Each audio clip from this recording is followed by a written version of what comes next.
এ দাঁড়া দাঁড়া, রিক্সা নিয়ে কই যাস? রিক্সা চালাইতে যাইতেছি। আমার কথা শুনে করিম চাচার চোখ বড় বড় হয়ে গেল। কি হলো, এভাবে তাকিয়ে আছো কেন? কি করস ভাতিজা? তুই বড় চাকরি করস, তুই রিক্সা চালাবি কেন? কিসের চাকরি? আমি আর চাকরি করব না, এখন থেকে রিক্সা চালা।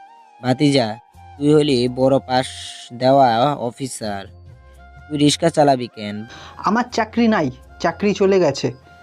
পাশ থেকে আরেকটা রিক্সা চালক বলল, আমি আগে জানতাম এরে নিয়ে চাকরি হবে না। ওই হাসবি না কইলাম, তাহলে এক্কেবারে মাথা ফাটাইয়া দিমু। ভাতিজা, তুই আমার সাথে আয়, তোর লগে দুইটা কথা কমো। করিম চাচা আমারে নিয়ে একটা টুলের ওপরে বসতে দিয়ে ভেতর থেকে একটা গ্লাসে পানি আর একটা বাটিতে করে কয়েক পিস বিস্কুট এনে আমার হাতে।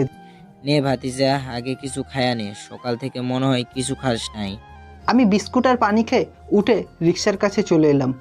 আরে ভাতিজা, কই যাস? আসল কথাই তো কইতে পারলাম না। এখন কিছু শুনতে পারবো না, রাতের বেলা ফিরে কথা হবে। আমি আর কথা না বাড়িয়ে রিক্সা নিয়ে রোডে বেরিয়ে পড়লাম। রোডে বেরিয়ে কোনো যাত্রী দেখতে পারলাম না।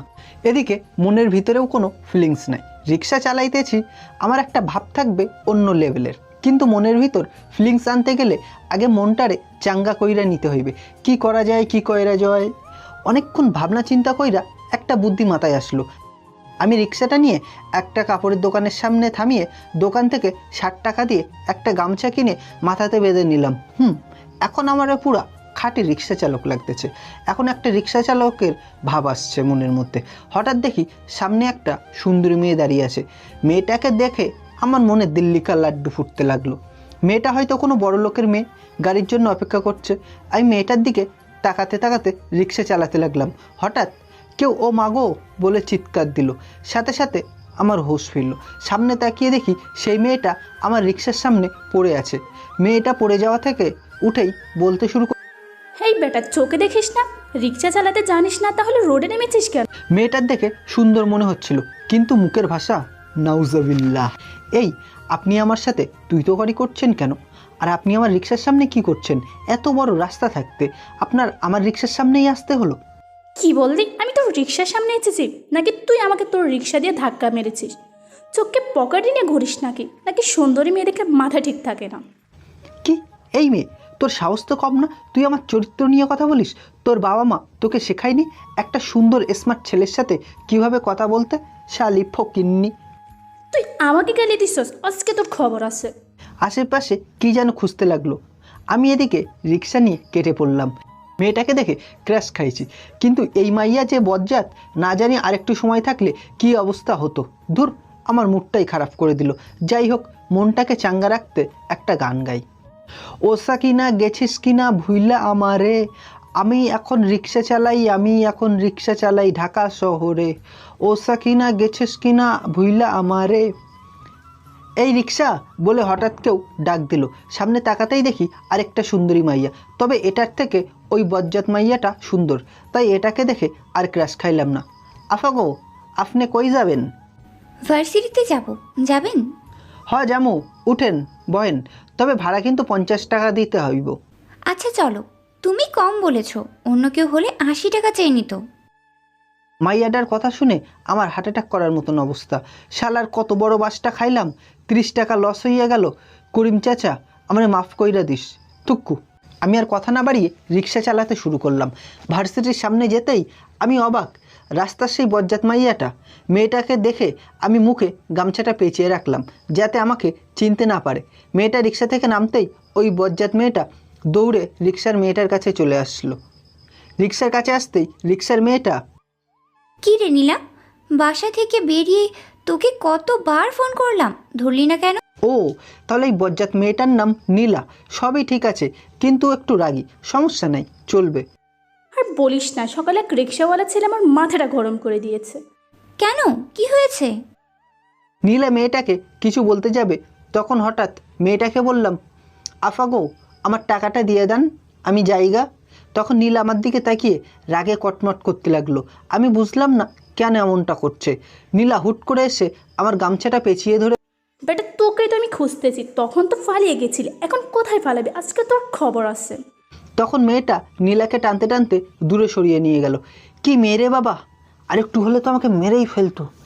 ভাইয়া, আপনি এখন এখান থেকে চলে যান। এই নিন টাকা।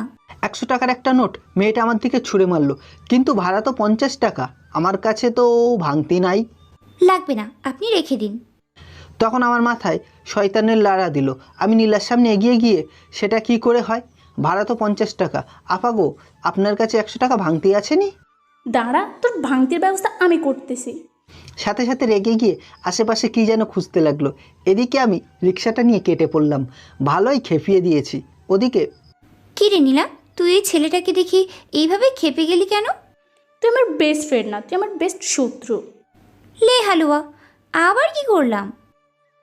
কি করলি মানে? তোর জন্য বেটা আজ আমার হাত থেকে পালিয়ে গেল। মানে কে ওই রিক্সাওয়ালা? একটু আগে তোকে যার কথা বলেছিলাম। কি? ওই ছেলের এত বড় সাহস, ও তোর সাথে পাঙ্গা নেয়? চল আমার সাথে, ও ছেলেটাই তো চলে গেছে। ও পালিয়ে যাবে কোথায়? ওকে তো আমার সামনে আসতেই হবে। আচ্ছা চল ক্লাসে যাই, এটা নিয়ে পরে ভাবা যাবে। এদিকে আমি রিক্সা চালিয়ে সন্ধ্যায় রিক্সা নিয়ে গ্যারেজে চলে গেলাম। রিক্সাটা রেখে করিম চাচাকে ভাড়াটা দিতে গেলাম। তুই তো চাকরি করতি, তাহলে ছেড়ে দিলি কেন? ছাড়িনি, চাকরি চলে গেছে, তাই বাবা আমাকে বাড়ি থেকে বের করে দিয়েছে।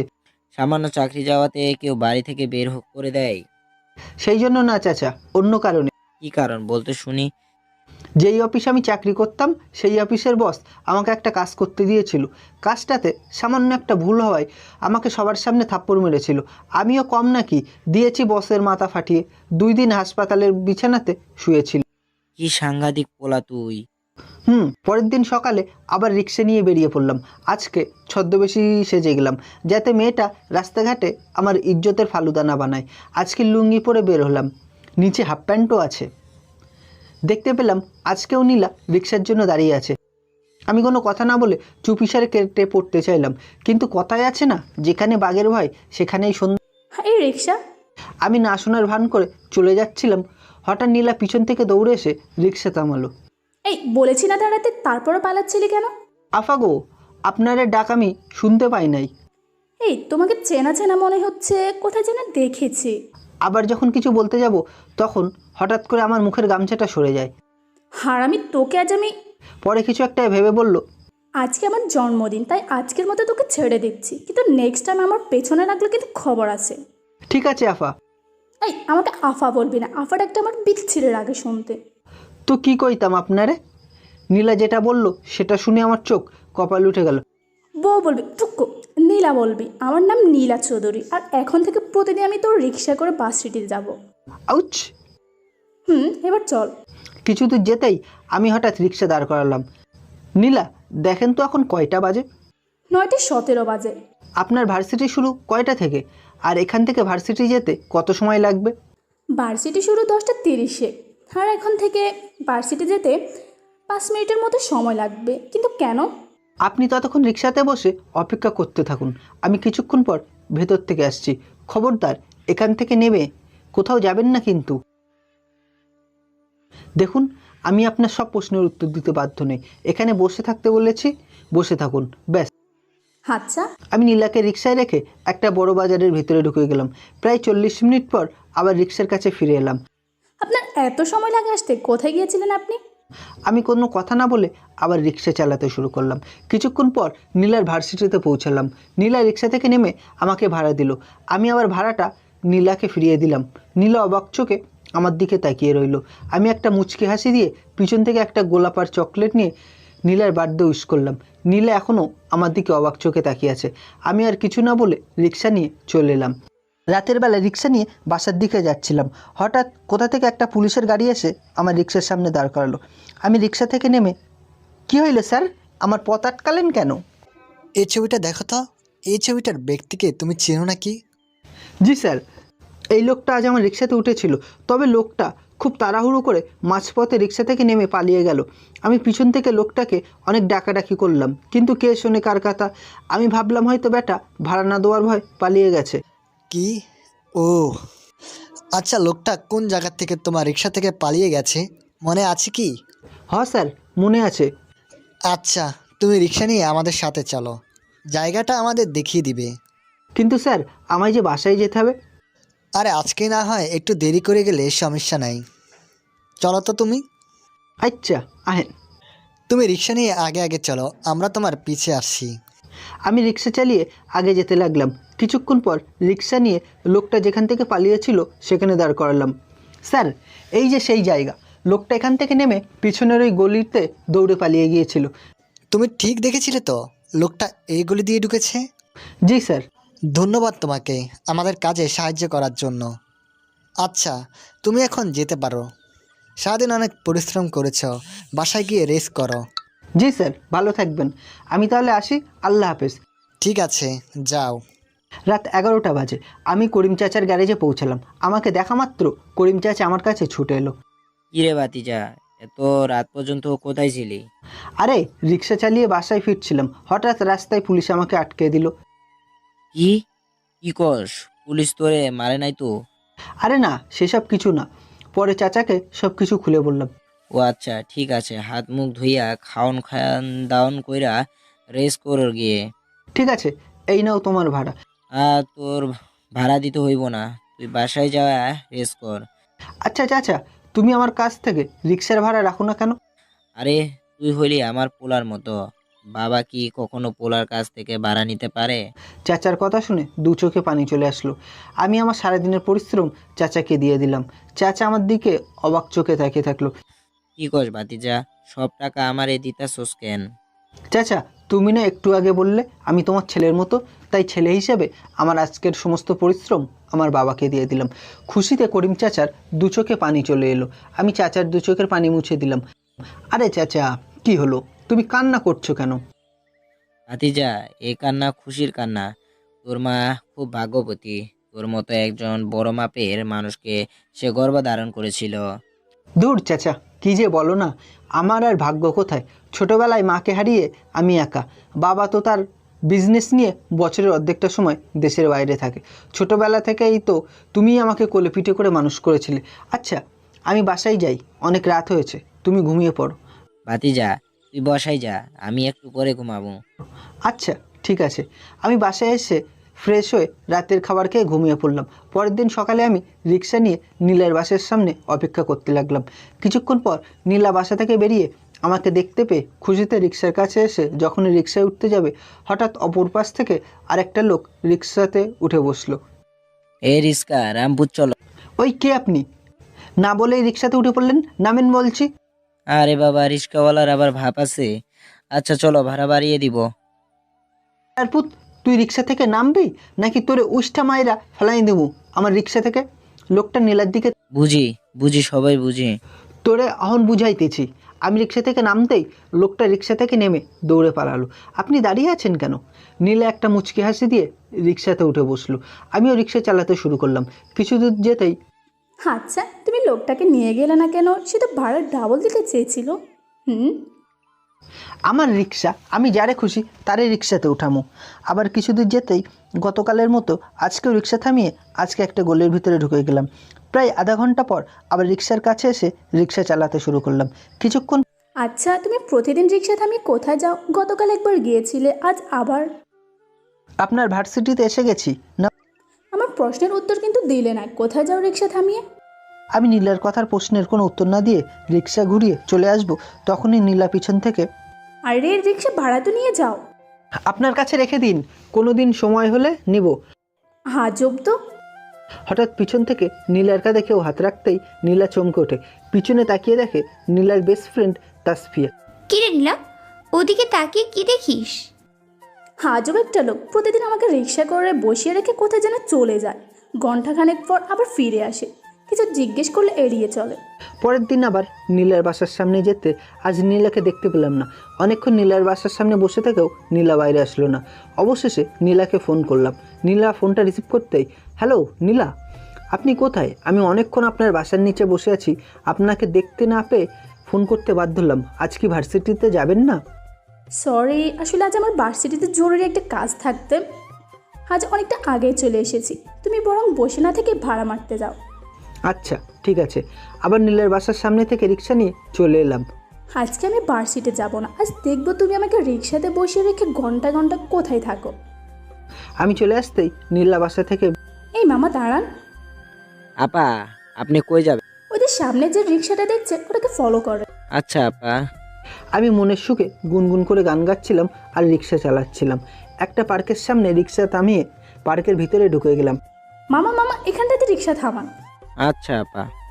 নীলা রিক্সা চালকের ভাড়া মিটিয়ে আমার পিছন নিতে শুরু করলো। কিছুক্ষণ ভিতরে হাঁটতে হাঁটতে হঠাৎ আমি দাঁড়িয়ে গেলাম। নীলা আমার আচমকা দাঁড়িয়ে যাওয়া দেখে গাছের আড়ালে লুকিয়ে পড়লো। আমার মনে হচ্ছে কেউ আমার পিছু নিয়েছে। আমি পিছন ফিরে দেখতে লাগলাম, কিন্তু কাউকে দেখতে পেলাম না। আবার হাঁটতে শুরু করলাম। হঠাৎ আমার পকেটে থাকা ফোনটা বেজে উঠতেই আবার দাঁড়িয়ে পড়লাম। আবার দাঁড়িয়ে যাওয়া দেখে আবার গাছের আড়ালে লুকিয়ে পড়লো। আমি ফোনটা রিসিভ করে কথা বলা শেষ করে আরেকটু সামনে এগিয়ে একটা বেঞ্চে বসে পড়লাম। নীলাও গাছের আড়াল থেকে সব কিছু দেখতে পেলো। হঠাৎ দেখলো কোট গায়ে, চোখে সানগ্লাস একটা সাইবি লোক এসে আমাকে সালাম দিল।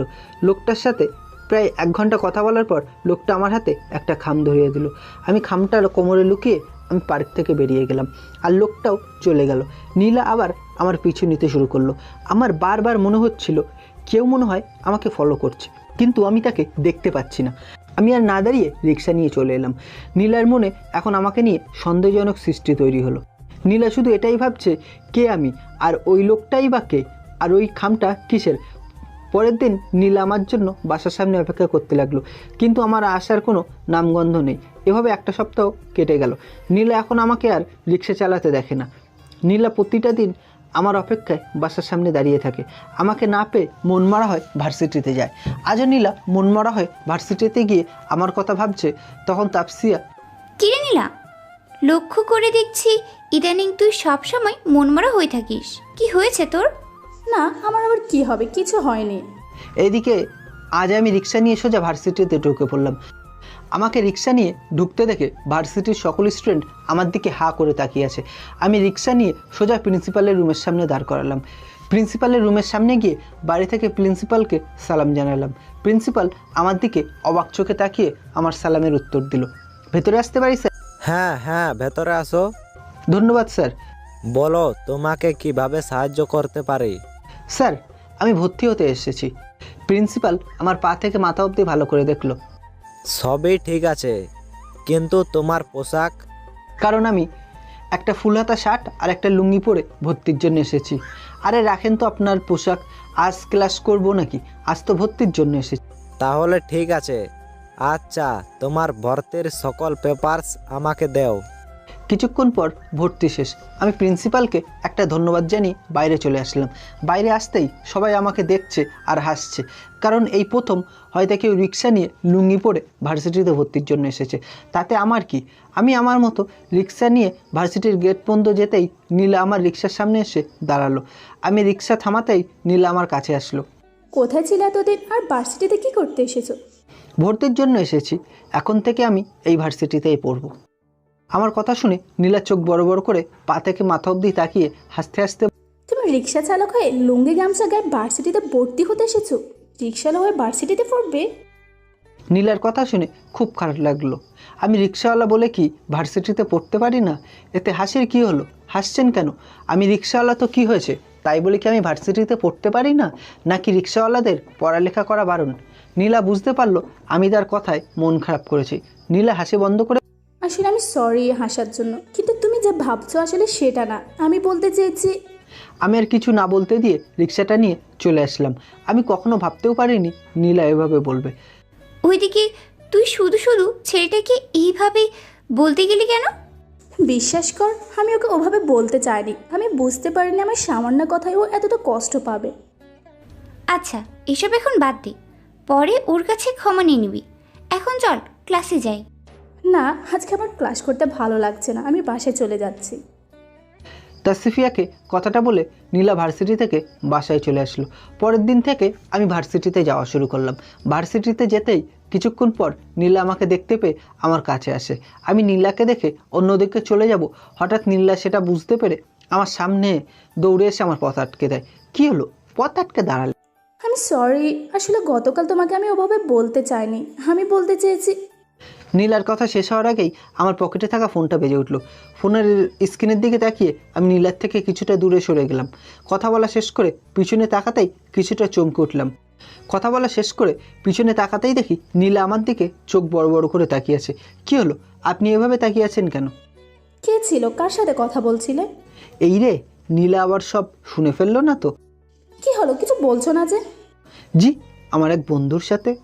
আসলে আমাকে অফিস থেকে ফোন করেছিল একটা কাজের ব্যাপারে। আসলে আমার ভার্সিটিতে ভর্তির পিছনে অন্য একটা কারণ আছে। গল্প শুনতে থাকুন, সব বুঝতে পারবেন। ও তো ছেলে বন্ধু নাকি মেয়ে বন্ধু ছিল? জি, ছেলে বন্ধু।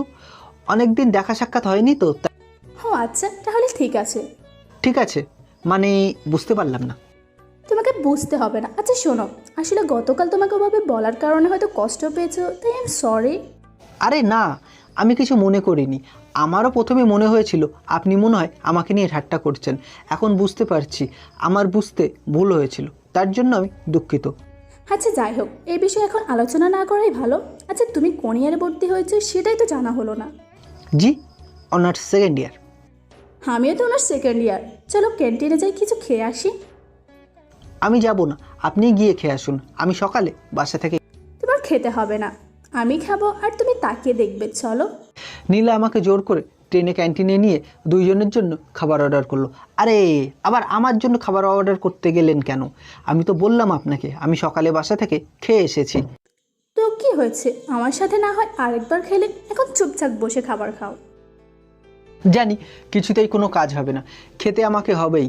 তাই আর কথা না বাড়িয়ে চুপচাপ বসে রইলাম। কিছুক্ষণ পর খাবার আসতেই দুজনে খেতে শুরু করলাম। খাবার খাওয়ার এক পর্যায়ে হঠাৎ টেলিভিশনের দিকে চোখ পড়াতেই আমি খাওয়া বন্ধ করে দিলাম। টেলিভিশনের ব্রেকিং নিউজে বড় বড় করে লেখা, কিছুক্ষণ আগে সিআইডি আর সন্ত্রাসবাদীদের মধ্যে পাল্টাপাল্টি গুলি করার সময় এক সিনিয়র সিআইডি অফিসার দুর্জয় গুলিবিদ্ধ অবস্থায় আহত হয়েছেন। এটা দেখে আমার চোখ কপালে ওঠে। সাথে সাথে আমি ক্যান্টিন থেকে বেরিয়ে আসলাম। নীলা পিছন থেকে অনেক ডাকাডাকি করতে লাগলো, কিন্তু নীলার ডাকে সাড়া দেওয়ার সময় ছিল না। আমি দৌড়ে অফিসে চলে গেলাম। সেখানে গিয়ে দেখি দুর্জয় স্যারকে সবাই ঘিরে দাঁড়িয়ে আছে। আমি স্যারের কাছে। আরে সাকিব, যে অনেকদিন পর তোমাকে দেখতে পেলাম, কেমন আছো তুমি?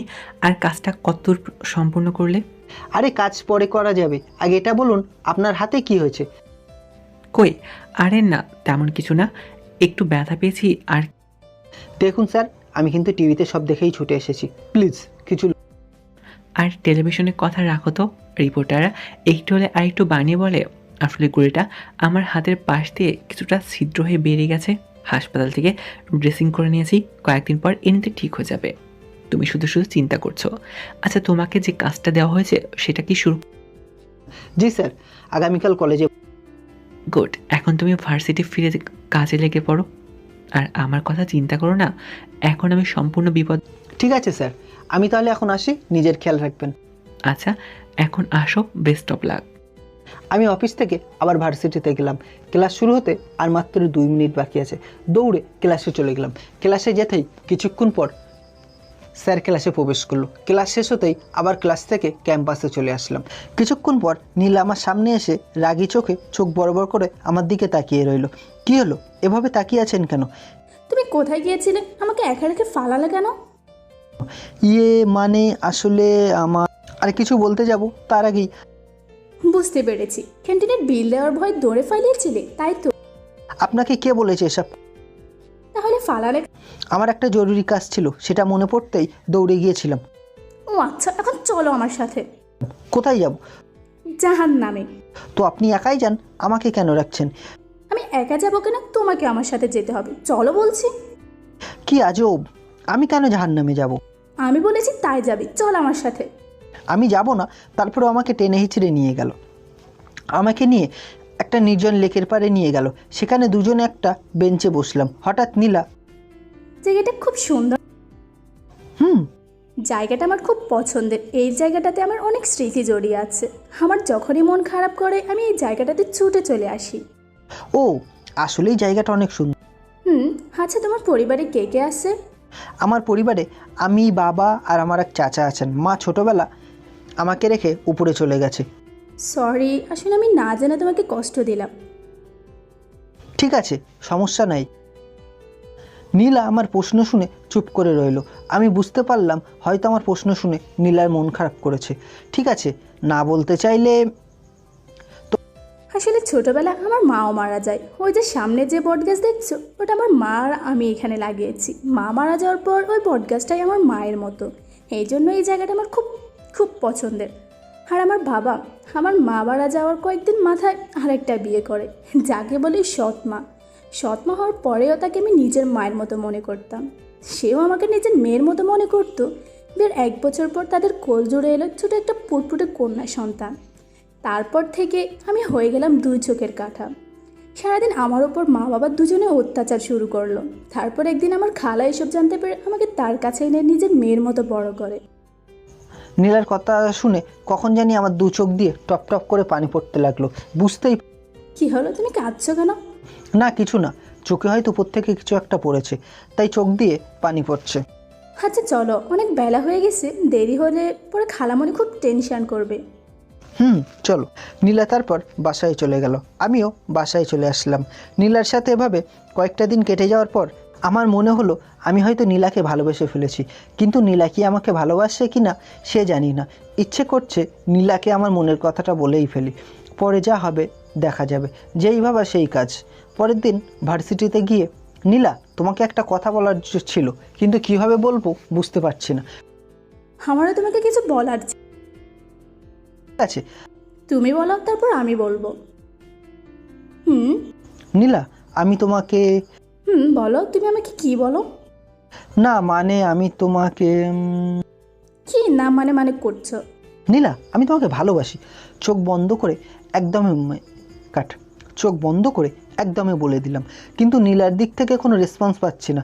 চোখ খুলে সামনে তাকাতেই দেখি নীলা আমার সামনে নেই।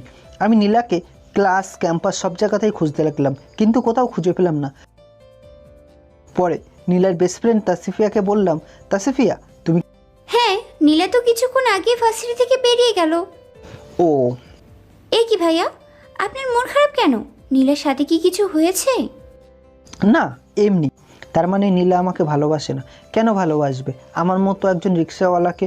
আমিও ভার্সিটি থেকে বাসায় চলে আসলাম, তখনই হঠাৎ ফোনটা বেজে উঠলো। তাকিয়েই দেখি দুর্জয় স্যার ফোন করেছে। আমি ফোনটা রিসিভ করতেই, সাকিব কেমন আছো? জি স্যার, ভালো আছি। আপনি এবং বাকিরা কেমন আছে? আমি আর বাকিরা সবাই ভালো আছি। আচ্ছা, তোমাকে এক্ষুনি একবার অফিসে আসতে হবে, বড় স্যার তোমাকে ডেকেছেন। ঠিক আছে স্যার, আমি আসছি। আমি ফোনটা কেটে দিয়ে অফিসে চলে গেলাম। অফিসে পৌঁছে সোজা বড় স্যারের কেবিনের সামনে গিয়ে স্যারকে সালাম জানালাম। বড় স্যার সালামের জবাব দিয়ে আমাকে ভেতরে আসতে বললেন। আমি ভিতরে যেতেই, এই ছবিটা ভালো করে দেখো। এই লোকটা একটা ভয়ঙ্কর অপরাধী। আজ পর্যন্ত কেউ এই লোকটার সন্ধান খুঁজে পায়নি। এই একজন জেল পলাতক আসামি, বর্তমানে একজন মাফিয়া জগতের লোক। সমস্ত কালোবাজারি, চোরাচালানকারী তার আন্ডারে। উপর থেকে আমাদের উপর দায়িত্ব পড়েছে। যেখান থেকে যেভাবেই হোক একে জীবিত অথবা মৃত খুঁজে বের করতেই হবে। আর আমি জানি এই কাজটা একমাত্র তুমিই করতে পারবে। কিন্তু এই লোকটাকে পাবো কোথায়? লোকটা এই শহরেই আত্মগোপন করে বসে আছি। এক এক সময় এক এক রূপ ধারণ করে। লোকটা একজন ছদ্মবেশী। তবে সাবধান, লোকটা যেন তোমাকে চিনতে না পারে। প্রয়োজনে তুমি তোমার সাথে আমাদের টিমের মেম্বারদের রাখতে পারো। ধন্যবাদ স্যার, আমার কাউকে প্রয়োজন হলে জান। Best of luck. ধন্যবাদ স্যার। অফিস থেকে বেরিয়ে বাসায় এসে ফ্রেশ হয়ে নিলাম। কিছুদিন পর হঠাৎ একদিন রাতের বেলা রিক্সা চালিয়ে বাসায় ফিরতেই চোখ পড়লো একটা জঙ্গলের দিকে। জঙ্গলের ভিতরে একটা জায়গাতে শুধুমাত্র আলো জ্বলজ্বল করছে। আমার জানা মতে আশেপাশে তো কোথাও বাড়ি নেই, তাহলে এই আলোটা কিসের? হঠাৎ তখন পেছনে আর একটা রাস্তা দিয়ে একটা কালো গাড়ি প্রবেশ করলো। আমি রিক্সাটা থামিয়ে আস্তে আস্তে ওই পেছনের রাস্তা দিয়ে লুকিয়ে দেখতে লাগলাম। হঠাৎ গাড়ি থেকে একজন লম্বা জামা গায়ে, মাথায় গোল আকারের টুপি, চোখে সানগ্লাস আর সিগারেট টানতে টানতে একটা বাক্সের ভিতরে হাত ঢুকিয়ে মাথা নাড়িয়ে কী যেন বলতে লাগলো। কিছুক্ষণ পর লোকটা রুমের ভিতরে ঢুকে গেল। লোকগুলোকে দেখে আমার সন্দেহজনক মনে হলো। লোকগুলো ট্র্যাকে করে বাক্সগুলো উঠাতে লাগলো। আমি সাথে সাথে আমার টিমের লোকেদের ফোন করে আসতে বললাম। ঘণ্টাখানেক পর আমাদের টিমের সকলে হাজির। শোনো, সবাই দুজন দুজন করে তোমরা চারিদিকে ঘিরে ফেলো। আমি সংকেত দিতেই তোমরা আক্রমণ শুরু করবে, বাকিটা আমি দেখছি। সবাই দুজন দুজন করে যে যার পজিশন নিয়ে নিল। কিছুক্ষণ পর আরেকটা ট্র্যাক এসে এক ট্র্যাকের মাল অন্য ট্র্যাকে ওঠাচ্ছিল। আমি সংকেত দিতেই আমার টিমের লোকেরা চারিদিক ঘিরে ফেললো। তখন অপরাধীগুলো ছোটাছুটি শুরু করলো। সব কটাকে হাতে নাতে ধরতেই দুজন ছুটে পালানোর চেষ্টা করতে লাগলো। সাথে সাথে দুটোর পায়ে দুটো গুলি করতেই দুজনা গড়াগড়ি দিতে লাগলো। আমি গাড়ি দুটোর বাক্স চেক করে দেখি সব বিদেশি ভয়ঙ্কর অস্ত্র, গোলা বারুদ। তোমরা সবাই এদেরকে আর গাড়িগুলোকে নিয়ে যাও, আমি আসছি। সবাই চলে যেতেই আমি রুমের ভিতরে ঢুকতেই কাউকে দেখতে পেলাম না। পরে দেখতে পেলাম রুমের পিছনে আরেকটা দরজা আছে। বুঝতে পারলাম অপরাধী এই দরজা দিয়ে পালিয়ে গেছে। আমি আর দেরি না করে রিক্সা নিয়ে গ্যারেজে চলে আসলাম। কি রে ভাতিজা, আজ আবার দেরি করলি কেন? কোথায় দেরি করলাম? সবে মাত্র 11টা।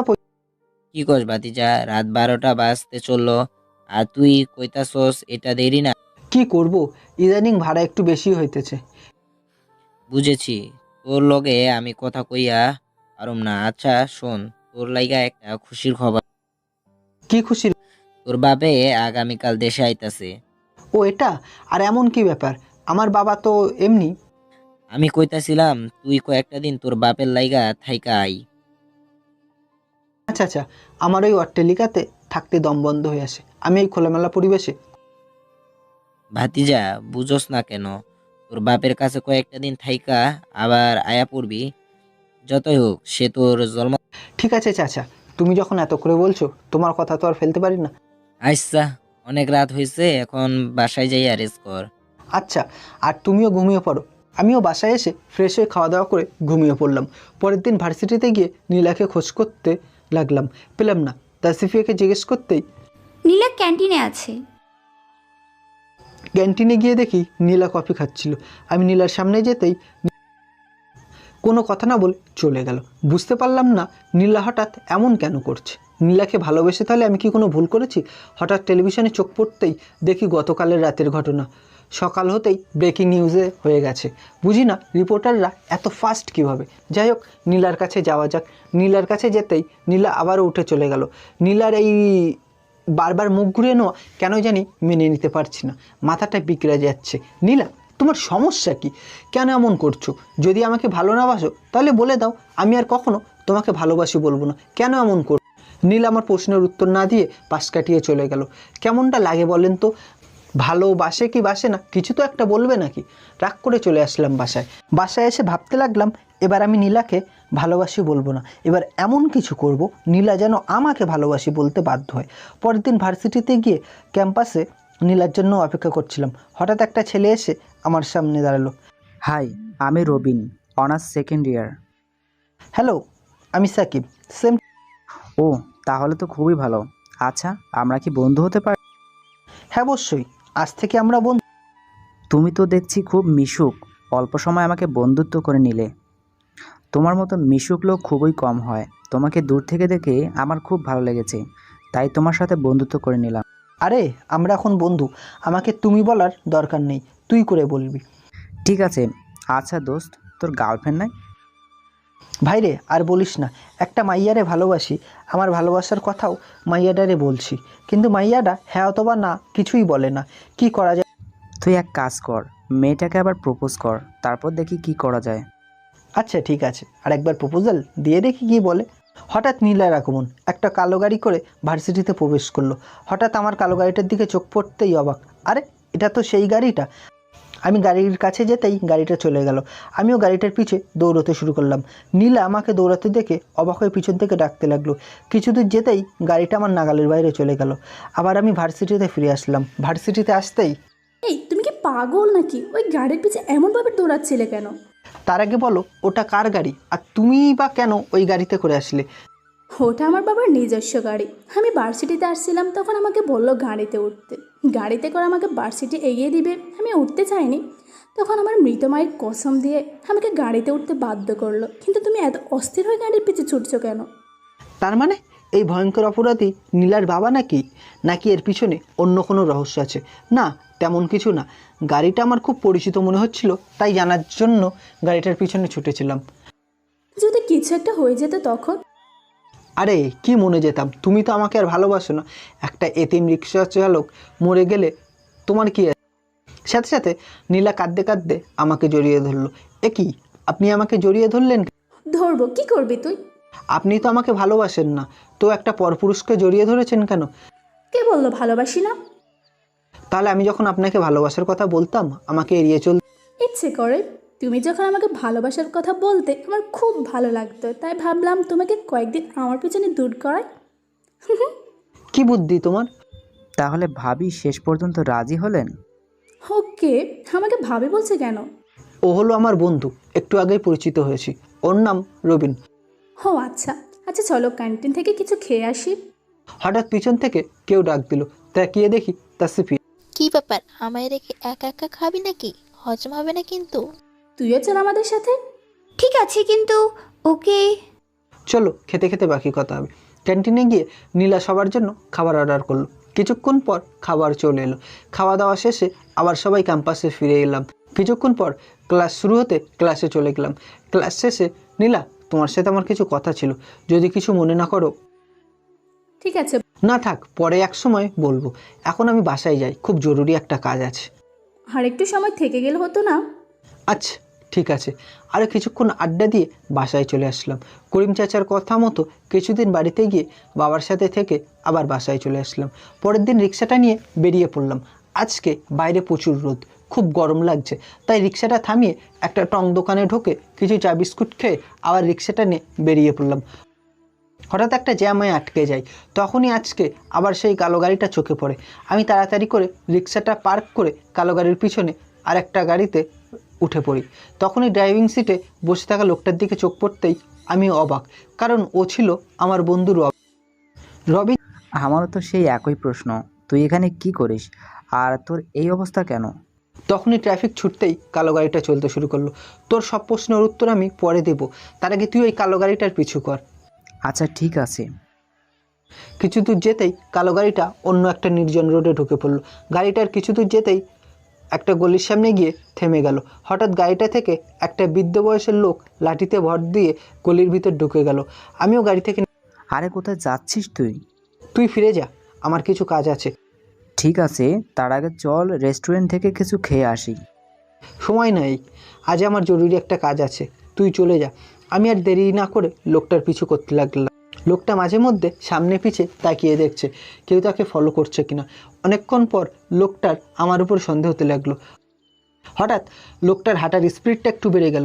খেয়াল করে দেখলাম লোকটা এখন লাঠি ভর করে হাঁটছে না। এবার লোকটার প্রতি আমার সন্দেহ আরও বেড়ে গেল। লোকটা আরেকটা নির্জন গলি দিয়ে একবার আমার দিকে তাকিয়ে দৌড়ে পালালো। আমিও লোকটার পিছে দৌড়ে গেলাম, কিন্তু লোকটাকে আর দেখতে পেলাম না। আজব তো, এইমাত্র তো লোকটা এই গলি দিয়ে ঢুকলো, তাহলে এত তাড়াতাড়ি কোথায় পালি? আমি আরও কিছু তো দৌড়ে এগিয়ে গেলাম, কিন্তু এখানে কাউকে দেখতে পাচ্ছি না। হঠাৎ পিছনের বিল্ডিং থেকে কারোর চিৎকারের আওয়াজ শুনতে পেয়ে সাথে সাথে বিল্ডিংটাতে দৌড়ে চলে গেলাম। বিল্ডিংটার কাছে গিয়ে দেখি বিল্ডিংটার মেইন গেটে তালা দেওয়া। আমি বিল্ডিংটার দেওয়াল টপকে ভিতরে চলে গেলাম। বিল্ডিংটার রুমের কাছে যেতেই আমি অবাক, এখানে সবগুলো দরজার একই নম্বর, আর সবগুলোর নম্বর 357। এখন চিন্তায় পড়ে গেলাম কোন রুম থেকে চিৎকারের আওয়াজ আসছে। কিছুক্ষণ ভাবনা চিন্তার পর হঠাৎ একটা মাত্র দরজাতে একটা মাত্র ফুটো করা, সেটা আবার দরজার উপরের এক কোণে। আমি অনেক কষ্টে সেই ফুটো জায়গাটা দিয়ে ভিতরে দেখতে লাগলাম। হঠাৎ চোখ পড়ল বৃদ্ধ সেই লোকটাকে। লোকটা গুলিবিদ্ধ অবস্থায় ভেতরে পড়ে আছে। আমি সাথে সাথে দরজা ভেঙে ভেতরে প্রবেশ করলাম। লোকটার বুকে 3টে গুলি করা হয়েছে। তখনই আমার টিম মেম্বারদের ফোন করে তদন্তের জন্য আসতে বললাম। ফোনটা শেষে হঠাৎ পিছনে ঘুরতেই মুখে মাস্ক, জিন্স প্যান্ট ও কোট গায়ে একটা মেয়ে আমার দিকে বন্দুক তাক করে আছে। কে তুমি, আর এভাবে আমার দিকে বন্দুক তাক করে আছো কেন? আমি কে সেটা তুই কখনোই জানতে পারবি না, কারণ সেই সুযোগ তোকে আমি কখনোই দেব না। অনেক দিন ধরে তোকে মেরে ফেলার জন্য সুযোগ খুঁজছি, আর যখন সুযোগটা এসেছে তখন কিভাবে সেই সুযোগটা আমি মিস করি বল? আজ তো তোকে মরতেই হবে। আজ কেউ তোকে আমার হাত থেকে বাঁচাতে পারবে না। তোর সিআইডি টিমও তোকে আজ বাঁচাতে পারবে না। দেখো, তুমি শান্ত হও, আমরা বসে কথা। তোর কি আমাকে বোকা মনে হয়? তুই যা করতে বলবি আমি তাই করব।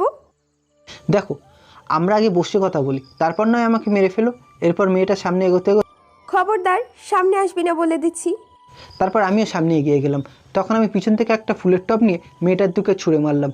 তার আগেই মেয়েটা আমাকে গুলি করলো। গুলিটা সোজা আমার বাম হাতে এসে লাগলো, আর ফুলের টবটা মেয়েটার হাতে লেগে তার হাত থেকে বন্দুকটা পড়ে গেল। তখন আমি মেয়েটাকে ধরতে মেয়েটার পিছু ছুটলাম। রাস্তা পর্যন্ত যাওয়ার পর মেয়েটাকে অন্য একটা গাড়ি এসে নিয়ে গেল। আমি আস্তে আস্তে আবার সেই বিল্ডিংটাতে চলে গেলাম। সেখানে গিয়ে দেখি আমার সমস্ত টিম মেম্বার এসে হাজির। আমি রুমে ঢুকতেই সবাই অবাক, সবাই দৌড়ে আমার কাছে ছুটে এলো। ও মাই গড, সাকিব, তোমার এই অবস্থা কি করে হলো? ও কিছু না স্যার, অপরাধীকে তাড়া করার সময় সে আমাকে গুলি করে, তখন গুলিটা। রিয়া, জাহিদ, তোমরা এক্ষুনি সাকিবকে হসপিটালে নিয়ে যাও, ইমিডিয়েটলি। দুর্জয় আর আবির, তোমরা ভালো করে পুরো বিল্ডিংটা সার্চ করো, দেখো খুনির কোনো নিশানা পাওয়া যায় কিনা। Okay sir. কিছুক্ষণ পর রুমের দেওয়ালে চোখ পড়তেই দুর্জয় স্যার সাথে সাথে সবাইকে ডাক দিল। সবাই ছুটে আস। কি হয়েছে, চেলাচ্ছ কেন? দেওয়ালটার দিকে তাকিয়ে দেখ। বড় স্যার দেখলো দেয়ালে রক্ত দিয়ে বড় বড় করে লেখা RX, তার নিচে লেখা আমি হারিয়ে যাইনি, আমি ফিরে এসেছি আমার প্রতিশোধের জন্য।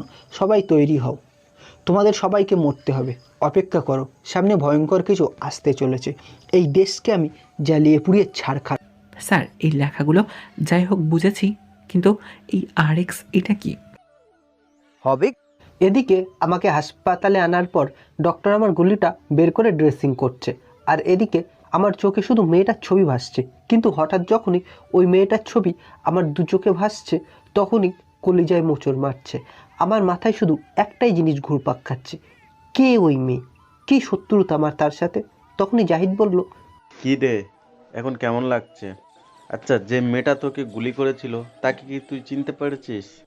কি করে চিনবো বল? মেয়েটা মুখোশ পরা ছিল।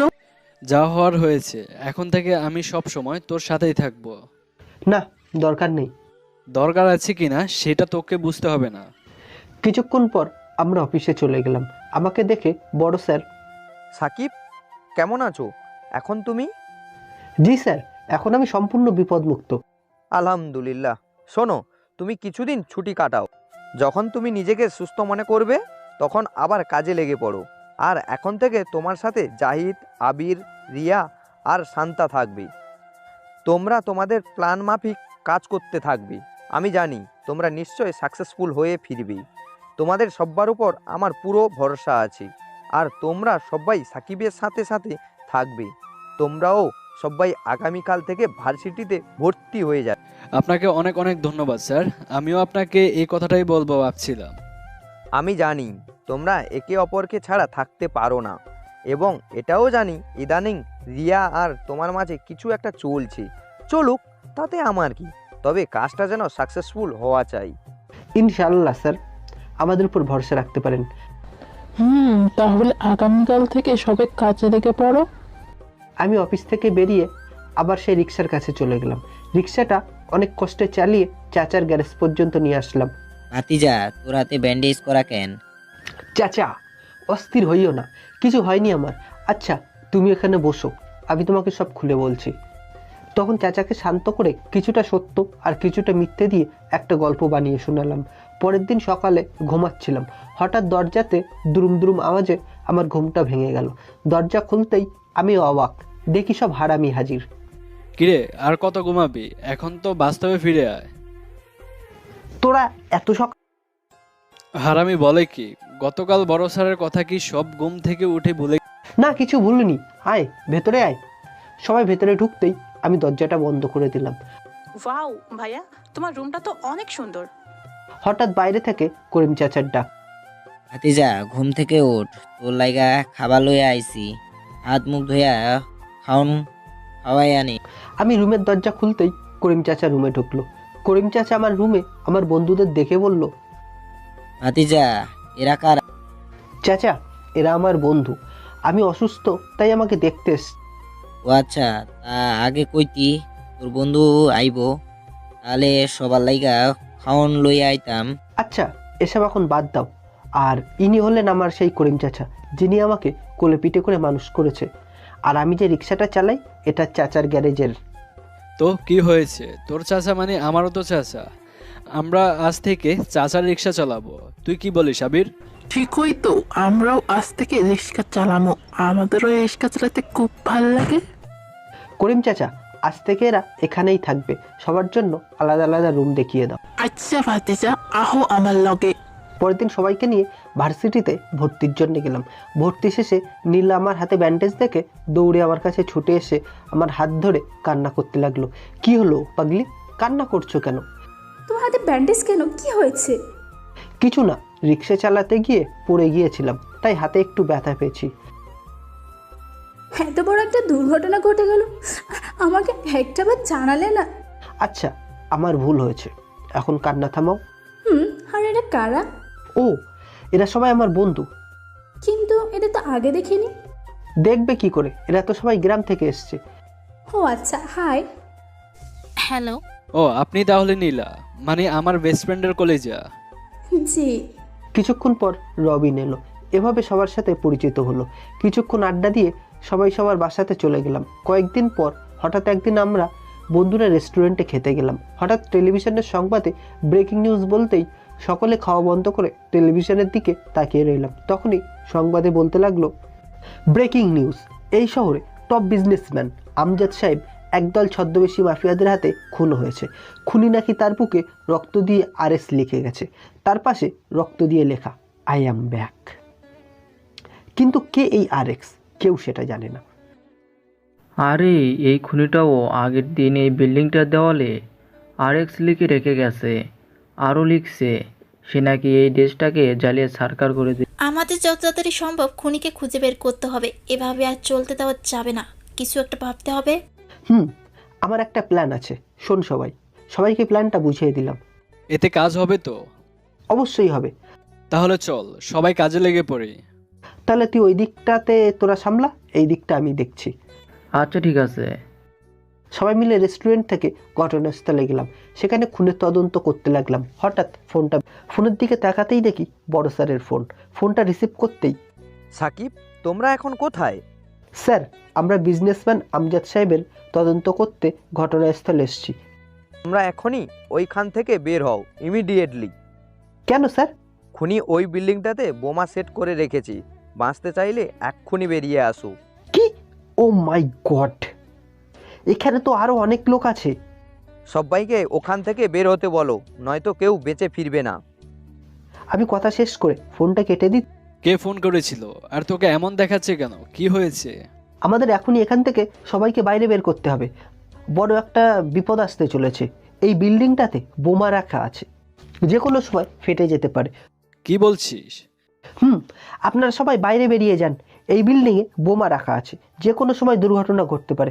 সবাই দ্রুত বাইরে বের হন। বোমার কথা শুনে সবাই তাড়াহুড়ো করে বাইরে বের হতে শুরু করলো। কেউ তাড়াহুড়ো করবেন না, সবাই ধীরে সুস্থে বাইরে বেরিয়ে যান। দ্রুত সবাই বাইরে বেরিয়ে গেল, কিন্তু আমাদের টিমের কেউ বের হলো না। কিরে, তোরা দাঁড়িয়ে আছিস কেন? মরতে চাস নাকি? হ্যাঁ চল। সবাই বাইরে নিরাপদ স্থানে চলে আসার পর হঠাৎ একটা মেয়ে বলে উঠলো, আরে তুহিন কোথায়?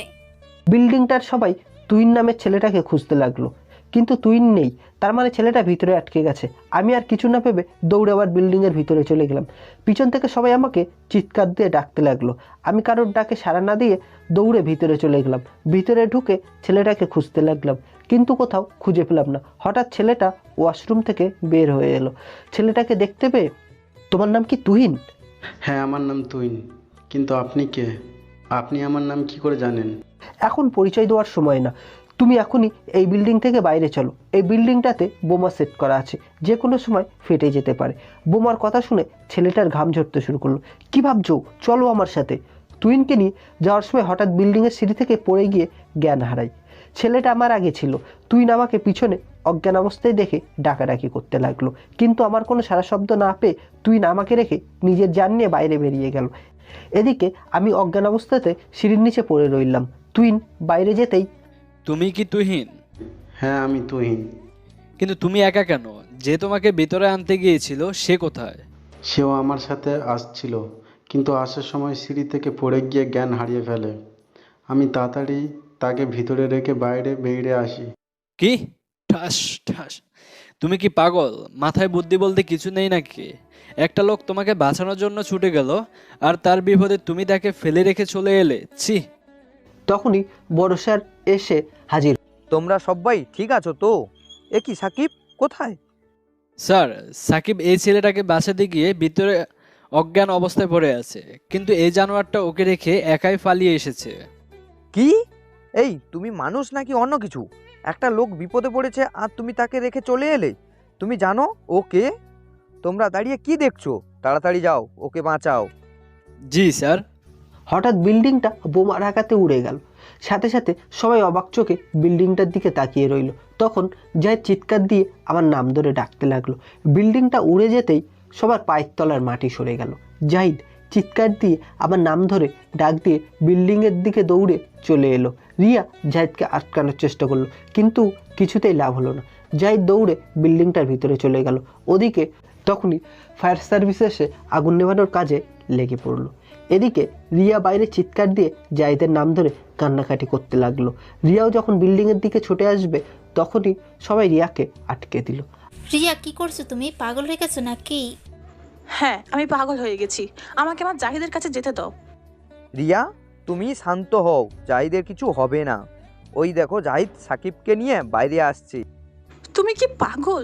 জেনে বুঝে আগুনে কেন ঝাঁপ দিতে গেলে? আরে তুমি কান্না থামাও, আমার কিছু হয়নি। জাহিদ, কথা বলে সময় নষ্ট না করে সাকিবকে এক্ষুনি হাসপাতাল নিয়ে। Okay sir. আমাকে হসপিটালে নিয়ে আসা হয়, আর ওদিকে ফায়ার সার্ভিস আরও দুটো লাশ বের করলো। এরা কারা দেখো তো, তোমরা এদের চিনো কিনা? না সাহেব, এরা আমাদের বিল্ডিং এর না। তখনই বড় স্যারের ফোনে একটা ফোন এলো। স্যার ফোনটা রিসিভ করতেই ফোনের ওপাশ থেকে পুরুষ কণ্ঠে শব্দ ভেসে আসলো। দুম। কেমন লাগলো আমার ধামাকা? কে তুই? আরেক্স নাম শুনে বড় স্যার কিছুটা চোখ। তোর হাসি বন্ধ কর, ভাবিস না তুই পালিয়ে বাঁচতে পারবি। তুই আমাকে মারবি? শুধু তুই কেন, তোর পুরো সিআইডি টিম আমার রুমটা পর্যন্ত ছিটতে পারবে না। ফরেনের ধামাকার জন্য তৈরি হয়ে নে। এবার ধামাকাটা চুরির বাজারে, পারলে আটকে দেখা। কথা শেষ হতেই লোকটা ফোন কেটে দিল। 2 মিনিট পর আবার আরেকটা ফোন এলো। বড় স্যার ফোনটা রিসিভ করতেই, কে বলছেন? স্যার আমি চুরির বাজার থেকে বলছি। এখানে বোমা আঘাতে শতাধিক মানুষ আহত, তাদের কেউ মারা গেছে। বড় স্যার আর কিছু না বলে ফোনটা কেটে দিল। তখন আবার বড় স্যারের ফোনে ফোন আসলো, আবারও ওই লোকটার ফোন। বড় স্যার ফোনটা রিসিভ করতেই আবারও ফোনের ওপাশ থেকে পুরুষ কণ্ঠের লোকটা। দুম। খুব কষ্ট হচ্ছে তাই না? সেদিন আমারও খুব কষ্ট হয়েছিল। কে তুই? আর তুই চাসটা কি? কেন এসব করছিস? এই দেশের মানুষের মৃত্যু দেখতে চায়, সেটা খুব ভয়ঙ্কর ভাবে। আর পরের মিশনটা আদি শপিং মলে, পারলে আটকে দেখা। কথা বলা শেষ হতেই লোকটা ফোন কেটে দিল। ওদিকে আমার চিকিৎসা চলতে লাগলো। তখনই জাহিদের ফোনে বড় স্যারের ফোন। জাহিদ, সাকিব এখন কেমন আছে? জ্ঞান ফিরেছে কি? না স্যার, এখনো ট্রিটমেন্ট চলছে। ও আচ্ছা। এদিকে আমার ট্রিটমেন্ট শেষ, আমাকে কেবিনে রাখা হলো। আমার একটু একটু করে জ্ঞান ফিরতেই চোখ খুলতেই দেখি আমি একটা হসপিটালে। তখনই জাহিদ বলল, এখন কেমন আছিস? কে আপনি? আপনাকে তো চিনতে পারলাম না। আর আমি এখানে কেন? কি হয়েছিল আমার? আমার কথা শুনে সবাই অবাক হয়ে গেল। ডক্টর, ও এসব কি বলেছে? ওয়েট, আমি দেখছি। ডক্টর কাছে আসতেই, আপনাকে দেখে ডক্টর মনে হচ্ছে, আর এটা নিশ্চয়ই হসপিটাল, কিন্তু আমি কে? আর আমি বা এখানে কেন? আপনি শান্ত হন। ডক্টর, ও এমন করছে কেন? কি হয়েছে ওর? ডক্টর কিছুক্ষণ মাথা নিচু করে বলল, সরি, মাথায় আঘাত পেয়ে ওনার স্মৃতিশক্তি হারিয়ে গেছে। কি বলছেন এসব? কথাটা বলেই ডক্টর চলে গেল। জাহিদ আমার কাছে আসতেই, ওই আপনার সমস্যা কি? আপনি বারবার আমার দিকে কেন আসছেন? তোর কিছুই মনে পড়ছে না? আমার আবার কি মনে পড়বে বে? ভালোই বলছি, দূরে থাক। দেখ ভাই, মজা কর ভালো, কিন্তু প্লিজ এখন অন্তত মজা। একটা চাকু নিয়ে জাহিদের গলায় চেপে ধরলাম। জাহিদ আমার দিকে অবাক হয়ে তাকিয়ে আছে, বাকি সবগুলোর গলা শুকিয়ে গেছে। তখন ডক্টর এসে দেখে আমি জাহিদের গলায় ছুরি চেপে দিই। জাহিদ, সাকিবের এখন কি অবস্থা? হ্যাঁ স্যার, এখন সুস্থ, কিন্তু স্যার সাকিব তার স্মৃতিশক্তি হারিয়ে ফেলেছে, আমাদের কাউকে চিনতে পারছে না। কি বলছো এসব? হ্যাঁ স্যার। ওদিকে নীলা এবং করিম চাচা সারাটা দিন আমাকে দেখতে না পেয়ে হতাশ হয়ে পড়েছে। নীলা বারবার আমার ফোন করছে, আর এদিকে ফোনটা বেজেই চলেছে। অন্যদিকে ফোন বাজার শব্দে আমার মাথা ব্যথা শুরু করেছে। রাগে ফোনটাকে হাসপাতালের দেওয়ালে ছুঁড়ে মারলাম, সাথে সাথে ফোনটা ভেঙে গুঁড়ো গুঁড়ো হয়ে গেল। তখনই সবাই বাইরে থেকে ভেতরে প্রবেশ করলো। ওদের দেখে আমার রাগটা আরও বেড়ে যেতে লাগলো। তোরা এখনো আমার পিছু ছাড়িসনি? দেখ শেষবারের মতো বলছি, আমাকে একা থাকতে দে, নাহলে সবগুলোকে মেরে পুঁতে রেখে দেবো। যা ভাগ। ওরা আবার দরজা বন্ধ করে চলে গেল। এদিকে আমার রুমের ভিতরে থাকতে থাকতে দম বন্ধ হয়ে আসছে। তাই আমি রুম থেকে বাইরে বেরোতেই দেখি জাহিদ, রিয়া সহ সবাই এখনও আমার কেবিনের সামনে পায়চারি করছে। আমাকে দেখতে পেয়ে সবাই অন্যদিকে তাকিয়ে থাকলো। সবগুলোকে দেখে আমার রাগ উঠতে লাগলো, তবু রাগটা কন্ট্রোল করে হাঁটতে লাগলাম। হাঁটতে হাঁটতে হসপিটালের বাইরে বেরিয়ে আসলাম। পিছন ঘুরতেই দেখি ওরা এখনও আমার পিছু নিয়ে আছে। আমি ওদের থেকে বাঁচার জন্য দৌড়তে থাকলাম, তবু আমার পিছু ছাড়ছে না। দৌড়তে দৌড়তে একটা বাসে উঠে পড়লাম। ওরা আমাকে আর ধরতে না পেরে হাঁপাতে লাগলো। জাহিদ সাথে সাথে বড় স্যারকে ফোন করে সবটা জানালো। হোয়াট, কি বলছো এসব? তোমরা এতগুলো লোক থাকতে সাকিব হাসপাতাল থেকে পালালো কিভাবে? কি করছিলে তোমরা? আমি কিছু শুনতে চাই না। যেখান থেকে পারো খুঁজে বের করো, না হলে একটারও চাকরি থাকবে না বলে দিলাম। ওকে স্যার, আমরা দেখছি। এদিকে আমি বাসের ভিতরে থাকতে হঠাৎ বাসটা থেমে গেল। কি হলো? গাড়ি থেমে গেল কেন? ভাইজান, এখানে একটা খাবার হোটেল আছে। যাত্রীরা যাত্রাপথে এখানে খাওয়া দাওয়া করে কিছুক্ষণ রেস্ট করে আবার তাদের যাত্রা শুরু করে। আপনিও যদি কিছু খেতে চান খেয়ে আসতে পারেন। খুব ক্ষুধা লেগেছে। আচ্ছা, খাবারের হোটেলটা কোন দিকে? ওই যে সামনের হোটেলটা। আচ্ছা ঠিক আছে। আমি বাস থেকে নেমে খাবারের হোটেলটার দিকে এগিয়ে গেলাম। খাবার হোটেলে প্রবেশ করতেই ওয়েটার বলল, বসুন স্যার, এ নিন আপনার খাবার মেনু। আপনার কি খেতে মন চায় বলুন। তুই কে? আমার এমনভাবে কথা শুনে ওয়েটার সহ আশেপাশের আরও অনেকেই আমার দিকে তাকিয়ে আছে। জি, আমি এখানকার ওয়েটার, মানে অতিথিদের খাবার সার্ভ করি। ও আচ্ছা, যা আছে নিয়ে আয়, খুব ক্ষুধা পেয়েছে। পাশের টেবিলে আরেকজন আমার দিকে চোখ বড় বড় করে এক ধ্যানে তাকিয়ে আছে। দিলাম শালার চোখে মুখে পানি মেরে। সাথে সাথে ব্যাটার ধ্যান ভাঙলো। আব্বে, তুই এভাবে আমার দিকে তাকিয়েছিলি কেন? আপনি আমার শরীরে পানি কেন মারলেন? আব্বে, তোর সাহস তো কম না? তুই আমার মুখে মুখে কথা বলিস? চোখ নামিয়ে কথা বল। চিনিস আমি কে? না, কে? ও হ্যাঁ, তাই তো, কে আমি? শালা একটা আস্ত পাগল। চলো সবাই এখান থেকে। তখনই পেছন থেকে ওয়েটার, স্যার এ নিন আপনার। আমি পিছিয়ে ঘুরে খাবার খেতে বসে গেলাম। খাবার শেষ করার পর, ওয়েটার আর কি খাবার আছে? ওয়েটার আরও খাবার দিয়ে গেল। আমি খাবার শেষ হতেই ওয়েটার একটা কাগজ হাতে আমার পাশে এসে দাঁড়ালো। তোদের হোটেলের খাবার খুব মজার, আবার অন্য একদিন এসে খেয়ে যাব। আজকে তাহলে আসি। ঠিক আছে, কিন্তু কিন্তু কি? ও, টিস্যু পেপার? তুই কত ভালো রে। কাগজটা দিয়ে মুখ মুছে। স্যার এটা কি করলেন? কেন? টিস্যু দিয়ে মুখ মুছে নিলাম। স্যার এটা টিস্যু না, ওনার খাবারের বিল ছিল। ও, তা কত টাকা হলো? 1529। আমি পকেটে হাত ঢুকিয়ে পকেটের সব টাকা বের করে ওয়েটারের হাতে দিলাম। ওয়েটার আমার দিকে অবাক হয়ে থাকে। এত টাকা নিয়ে কি করব? তুই তোরটা রেখে বাকিটা আমাকে দে, জলদি কর, বাস ছেড়ে দেবে তো। কিন্তু স্যার বাস তো আরো 10 মিনিট আগেই চলে গেছে। কি? আমাকে আগে বলিসনি কেন? বলেছি, কিন্তু আপনি শুনতে পাননি। সমস্যা নাই স্যার, আপনি আরও 15 থেকে 20 সামনে হাঁটলে একটা বাজার দেখতে পাবেন, সেখানে আরও গাড়ি পেয়ে যাবেন। ঠিক আছে। আমি হোটেলটা থেকে আরও 10 মিনিট সামনে নির্জন রাস্তা দিয়ে হাঁটছিলাম। হঠাৎ পাশের জঙ্গল থেকে গুলির শব্দ শুনতে পেয়ে সাথে সাথে থমকে গেলাম। তখনই পরপর আবার 2বার গুলির শব্দ ভেসে আসলো। শব্দটা ডান দিকে জঙ্গল থেকে আসছে। আমি আস্তে আস্তে জঙ্গলটার ভিতরে ঢুকে গেলাম। কিছুক্ষণ হাঁটতেই হঠাৎ কিছু চোখে পড়াতেই থমকে গেলাম। দেখতে পেলাম কিছু লম্বা কালো জামা গায়ে মুখে মুখোশ পরা কয়েকটা লোক একটা বয়স্ক লোকটাকে গাছের সাথে উল্টো করে ঝুলিয়ে লোকটাকে অত্যাচার করছে। লোকটার 2 পায়ে 2টি গুলি করেছে।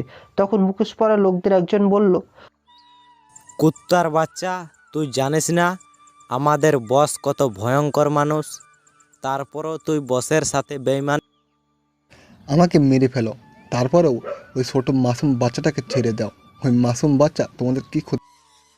বসের হুকুম, তোর পরিবারের একটা পিঁপড়াও যেন বাঁচতে না পারে। এই বাচ্চাটাকে এই বুড়ার সামনে জিন্দা কবর দিয়ে দে। বুড়া দেখুক আমাদের বস কতটা ভয়ঙ্কর হতে। তখন বাকি লোকগুলো কবর খুঁড়তে শুরু করলো। কবর খোঁড়া শেষে বাচ্চাটাকে কবরের মধ্যে রেখে দিল। বাচ্চাটা চিৎকার করে কান্না করতে লাগলো। তখনই আরেকটা লোক বাচ্চাটার কান্না বন্ধ করার জন্য খুব জোরে বাচ্চাটার বুকের উপর চড় বসিয়ে দিল। সাথে সাথে বাচ্চাটার কান্না বন্ধ হয়ে গেল। বাচ্চাটা শেষ নিঃশ্বাস ত্যাগ করলো। সাথে সাথে আমার কলিজাটা কেঁপে উঠলো চোখ দিয়ে। আর এদিকে বয়স্ক লোকটা চিৎকার করে কান্না করতে করতে মানুষের বাচ্চা, তোদের মনে কি কোনো মায়া দয়ে নেই? এই মাসুম বাচ্চাটা তোদের কি এমন ক্ষতি করেছিল? কেন তাকে তোরা এমন কষ্ট দিয়ে মারলি? হা হা হা। হ্যাঁ, আমাদের মনে কোনো মায়া দয়া নেই। আমরা শুধু মানুষের লাশ দেখতে চাই। তোর সময়ও শেষ। তোকে বাঁচিয়ে রেখেছি শুধু তোর সামনে তোর নাতনির মৃত্যু দেখার জন্য। শুনে রাখ, বাবার উপরেও বাবা আছে। তোদের ধ্বংসও একদিন হবে, সেদিন কেউ পালিয়ে বাঁচতে পারবে না। আর তোদেরও ওই RXও বাঁচতে পারবে না। কেউ একজন তো আসবেই তোদের এই তামাশা শেষ করে দিতে। তোর অনেক বক বক সহ্য করেছি, আর না, এবার যা বলার উপরে গিয়ে বল। বয়স্ক লোকটাকে গুলি করে মেরে ফেললো। তখন লোকগুলো চলে যেতেই আমিও লোকগুলোর পিছু নিতে লাগলাম। লোকগুলো একটা জঙ্গলের ভিতরে ঢুকতেই আরে লোকগুলো কোথায় চলে গেল? হঠাৎ পায়ের তলাতে কিছু একটা নড়তে লাগলো। তাকিয়ে দেখি একটা ঢাকনার মতো গোল কিছুর ওপর আমি দাঁড়িয়ে আছি। আমি তাড়াতাড়ি ঢাকনাটার উপর থেকে গাছের আড়ালে লুকিয়ে পড়লাম আর ঢাকনার উপরে নজর রাখলাম। হঠাৎ ঢাকনাটা অটোমেটিক খুলে গেল আর সেটার ভিতর থেকে একটা অল্প বয়সী মেয়ে আর একটা বয়স্ক পুরুষ বের হলো। এটা দেখে তো আমি অবাক। আবার একটা রিমোট দিয়ে চাপ দিতেই ঢাকনাটা বন্ধ হয়ে গেল। আর রিমোটটা একটা গাছের কুটিরে একটা পাসওয়ার্ড দিয়ে আটকে রাখ। আসলে গাছটাতে রিমোট লুকানোর জন্য একটা লকার আছে, সেটাতে আবার পাসওয়ার্ডও আছে। আর সেখানে রিমোটটা লুকিয়ে রাখলো। কিন্তু মেয়েটাকে আমার কেমন চেনা চেনা লাগছে। আরে এই লোকটাকেও তো কোথায় যেন দেখেছি। ওরা দুজন চলে যেতেই আমি আস্তে আস্তে ওই গাছটার কাছে চলে গেলাম। মেয়েটার মতো আমিও পাসওয়ার্ড দিতে লাগলাম, কিন্তু খুললো না। এবার ভালো করে মনে করে নিলাম মেয়েটা কত সংখ্যার পাসওয়ার্ড দিয়েছিল। আমিও ঠিক সেভাবে দিতে লাগলাম। এবার হঠাৎ খুলে গেল। আমি খুশি হয়ে ভেতর থেকে যখন রিমোট বের করতে যাবে তখন একটা বড় শক লাগলো। সাথে সাথে অ্যালার্ম বাজতে শুরু করলো। ভয় পেয়ে আমি ওখান থেকে পালিয়ে গেলাম। কিছুক্ষণ পর কোথা থেকে আবার ওই মেয়েটা আর বয়স্ক লোকটা চলে এলো এবং দেখতে পেল লকারটা খোলা। এটা দেখেই মেয়েটার চোখটা কপালে উঠে গেল। এটা কি করে সম্ভব বাবা? এই পাসওয়ার্ড আমি আর তুমি ছাড়া কেউ জানতো না, তাহলে এই লকারটা খুললো কিভাবে? আমিও তো সেটাই ভাবছি মা, এটা কি করে হতে পারে? বাবা, আমার মনে হয় আমাদের উপর কেউ ফলো করছে এবং আমাদের পাসওয়ার্ডও জেনে গেছে। তখন কাকে যেন ফোন করলো। সাথে সাথে ঢাকনাটা খুলে কয়েকজন লোক বের হয়ে এলো। লোকগুলোর মধ্যে কি হয়েছে? এখানে কেউ আমাদের উপর ফলো করছে। জলদি যাও, তাকে খুঁজে ধরে নিয়ে এসো যেন পালাতে না পারে, ইমিডিয়েটলি। Okay ma'am. কে তুই? একবার শুধু হাতের কাছে পেয়ে যাই, তারপর দেখ তোর কি অবস্থা করি। এদিকে আমি পালানোর সময় একটা কালো গাড়ি দেখতে পাই। গাড়িটাও কেমন চেনা চেনা লাগছে, কোথায় যেন দেখেছি, কিন্তু আমার কিছুই মনে পড়ছে না। আমি আর কিছু না ভেবে গাড়িটার পিছনে ঢাকনাটা খুলে পিছনে লুকিয়ে পড়ি। এদিকে লোকগুলো ফিরে আসতেই, কি হলো, খালি হাতে ফিরেছিস কেন? ম্যাম, সমস্ত জঙ্গল তন্ন তন্ন করে খুঁজেছি, কিন্তু কোথাও কাউকে খুঁজে পেলাম না। কি? এটা কি করে হতে পারে? এত বড় জঙ্গল থেকে এত কম সময়ে কি করে পালাতে পারে? নিশ্চয়ই কোথাও লুকিয়ে বসে আছে, ভালো করে খুঁজে দেখ। Okay ma'am. লোকগুলো আবার আমাকে খুঁজতে গেল। মা চল আমরা ফিরে যাই, সন্ধ্যা হতে চললো। হ্যাঁ বাবা চলো যাই, তবে এবার রিমোট সাথে করে নিয়ে যাব। এদিকে আমার খুব ঘুম ধরেছে, তাই আমি একটু ঘুমিয়ে নিলাম। ঘুম ভাঙতেই গাড়ির দরজা খুলেই দেখি আমি একটা অন্য জায়গায়। দেখে মনে হচ্ছে এটা শহর এলাকা হবে, কিন্তু যখনই আমার বাচ্চাটার কথা মনে পড়েছে আমার কলিজাটা কেঁপে উঠেছে। কী করে পারলো ওই নরপশুগুলো একটা মাসুম বাচ্চাকে ভয়ঙ্করভাবে মেরে ফেলতে? ওই বাচ্চার কান্নাটা এখনও আমার কানে বাজছে। আমি যতদিন না ওই মাসুম বাচ্চার প্রতিশোধ না নিতে পারবো ততদিন আমার মনের আগুন নিভবে না। কিন্তু ওদের এখানে তো ভয়ঙ্কর সিকিউরিটি, ওদের ওখানে ঢুকতে গেলে আমার ওই মেয়েটাকেই টার্গেট করতে হবে, তাহলেই সম্ভব। এখন আমার একটাই কাজ, ওই মেয়েটাকে খোঁজা। আমি গাড়ি থেকে বেরিয়ে একটা রেস্টুরেন্টে ঢুকে কিছু খেয়ে নিলাম। খাওয়ার এক পর্যায়ে জঙ্গলের ওই মেয়েটার দিকে চোখ পড়লো। মেয়েটা আর একটা সুন্দরী মেয়ের সাথে বসে কফি খাচ্ছে। আরে এটা তো সেই মেয়েটা, ও এখানে কি করছে? আরে বাহ, এ তো দেখি মেঘনা চাইতে জল। আমি আস্তে আস্তে গিয়ে মেয়েটার পাশে গিয়ে বসে পড়লাম। তখনই দুটো মেয়ে আমার দিকে হা করে তাকিয়ে হচ্ছে, মনে হচ্ছে আমি কোনো এলিয়ান, পৃথিবীতে এই প্রথম এসেছি। তখন সুন্দরী মেয়েটা আমাকে বলল, সাকিব তুমি? ওই কে আপনি? আমার নাম সাকিব না, শালা নিজের নামটা কি নিজেই জানি না, এক একজন এক এক নামে ডাক। যাই হোক, এই ম্যাডাম আপনার নামটা কি জানতে পারি? জঙ্গলের মেয়েটাকে তখনই আবার সুন্দরী, কে? তুমি আমাকে চিনতে পারছো না? আমি নীলা। এই রাখেন তো আপনার নাম নীলা, এখানে আমি একটা গুরুত্বপূর্ণ কথা বলছি। যা বলছিলাম, আপনার নামটা বলবেন প্লিজ? তুই এত খারাপ, তুই আর কোনোদিনও আমার সামনে আসবি না। নীলা কাঁদতে কাঁদতে চলে গেল। এই নীলা দাঁড়া, আমাকে রেখে কোথায় যাচ্ছে? দূর, ওই মেয়েটা যেখানে খুশি যাক, আপনাকে যেটা বলছি সেটা বলেন। কি বলবো? কি মানে? আপনাকে কেন আমার নাম বলবো? কে আপনি? আমি কে? আপনি কি পাগল? কেন আমি পাগল কেন হতে যাব? তাহলে আপনি কে সেটা কেন? আচ্ছা, আপনি আমাকে একটা নাম দিয়ে দিন, আমার নামটা মনে পড়ছে না। কেন? আমি কেন আপনাকে নাম দিয়ে দেব? আপনি জানেন না কে আপনি? জানলে কি আর আপনাকে বলতাম না? মানে? আচ্ছা, এখন এইসব বাদ দেন, আপনার নাম কি সেটা? রিদিশা আক্তার তন্নি। ও আচ্ছা, আর যে মেয়েটা কান্না করতে করতে চলে গেল, উনি কে? ওর নাম নীলা। ওর সাথে আমার হঠাৎ পরিচয়, বলতে পারেন ও আমার ফ্রেন্ড। মানে বুঝলাম না। আমি একদিন শপিং করতে গিয়েছিলাম, সেখানে আমাদের পরিচয়। অনেকদিন পর আমাদের দেখা, তাই একসাথে কফি খাচ্ছিলাম, কিন্তু আপনাকে দেখে এমন। আমি কি জানি? আমি তো ওকে চিনিও না, নিজের নামটাই তো জানি না। ও সত্যি কি আপনি আপনার নাম জানেন? আপনার মাথা ছুঁয়ে বলছি। এই না না, থাক থাক। আচ্ছা ঠিক আছে, কিন্তু তখনই হঠাৎ জাহিদার সাথে সবাই রেস্টুরেন্টে প্রবেশ করলো। আমি বুঝতে পারলাম এরা আমাকে খুঁজতে আসছে। সাথে সাথে আমি টেবিলের নিচে লুকিয়ে পড়লাম। আরে কি করছেন আপনি? টেবিলের নিচে বসে আছেন কেন? ওই যে সামনে দুটো ছেলে আর দুটো মেয়েকে দেখতে পাচ্ছি। হ্যাঁ, ওরা কাউকে হয়তো খুঁজছে, কিন্তু আপনি ভয় পাচ্ছেন কেন? ওরা অন্য কাউকে খুঁজছে না, আমাকেই খুঁজছে। প্লিজ বাঁচান আমাকে। আচ্ছা দেখছি। তখন রিদিশা জাহিদকে ইশারা দিয়ে ডাক দিল। জাহিদ কাছে আসতেই, অনেকক্ষণ ধরে দেখছি আপনি কাউকে খুঁজছেন মনে হয়। হ্যাঁ দেখেন তো এই ছবিটার ছেলেটাকে দেখছেন কিনা? হ্যাঁ দেখেছি তো। আমি তো অবাক, এবার মনে হয় আমি ফেঁসে গেলাম। কি? কখন, কোথায়, কার সাথে দেখেছেন? একটা বোরখা পরা মেয়ে তার সাথে কিছুক্ষণ আগে বেরিয়ে গেল। ধন্যবাদ আপনাকে। এই চলো সবাই। সবাই চলে গেল। সবাই চলে গেছে, এবার তো বেরিয়ে আসুন। জি ধন্যবাদ আপনাকে। ইটস ওকে, কিন্তু ওরা কারা আর আপনাকেই বা কেন খুঁজছে? কি জানি, আমাকে দেখা মাত্রই আমার পিছু নিতে শুরু করেছে। এখন কি যে করি? আপনি আমার সাথে চলুন। কোথায় যাব? আপনার সাথে? চলুন, গেলেই বুঝতে পারবেন। আচ্ছা চলুন। রেস্টুরেন্ট থেকে বেরিয়ে রিদিশা আমাকে তার গাড়িতে বসালো। আমাকে সামনের সিটে বসিয়ে রিদিশা পাশে ড্রাইভিং সিটে বসলো। কিছু দূর যেতেই, আচ্ছা আমরা এখন কোথায় যাচ্ছি? বাড়িতে যাচ্ছি। ধুর, কি যে বলেন, আমার বাড়ি ঘর নেই। আপনার বাড়িতে না। ও, কিছু দূর যেতেই আবার আমাদের সামনে একটা গাড়ি এসে পথ আটকালো। গাড়ি থেকে নামতেই দেখি দুইটা ছেলে আর দুইটা মেয়ে মুখোশ মুখে আমার দিকে এগিয়ে আসছে। গাড়ির কাছে আসতেই, কে আপনারা? কি চাই আপনাদের? মুখোশ পরা গুলোর মধ্যে একটা ছেলে কণ্ঠে, আমাদের ছেলেটাকে চাই, দিয়ে দে, চলে যাব। কখনোই না, আমি থাকতে তোমরা ওকে নিয়ে যেতে পারবে না। দেখ তবে তোকে কি হাল করি। এই তোরা মেয়েটাকে মেরে ফেল। না তোমরা ওকে মেরো না, তোমরা আমাকে নিয়ে যাও, তবু ওকে। ঠিক আছে, তুই আমাদের সাথে চল, তাহলে মেয়েটাকে ছেড়ে দিব। ঠিক আছে, আসি ম্যাডাম, বেঁচে থাকলে আবার দেখাবে। না, তুমি কোথাও যাবে না।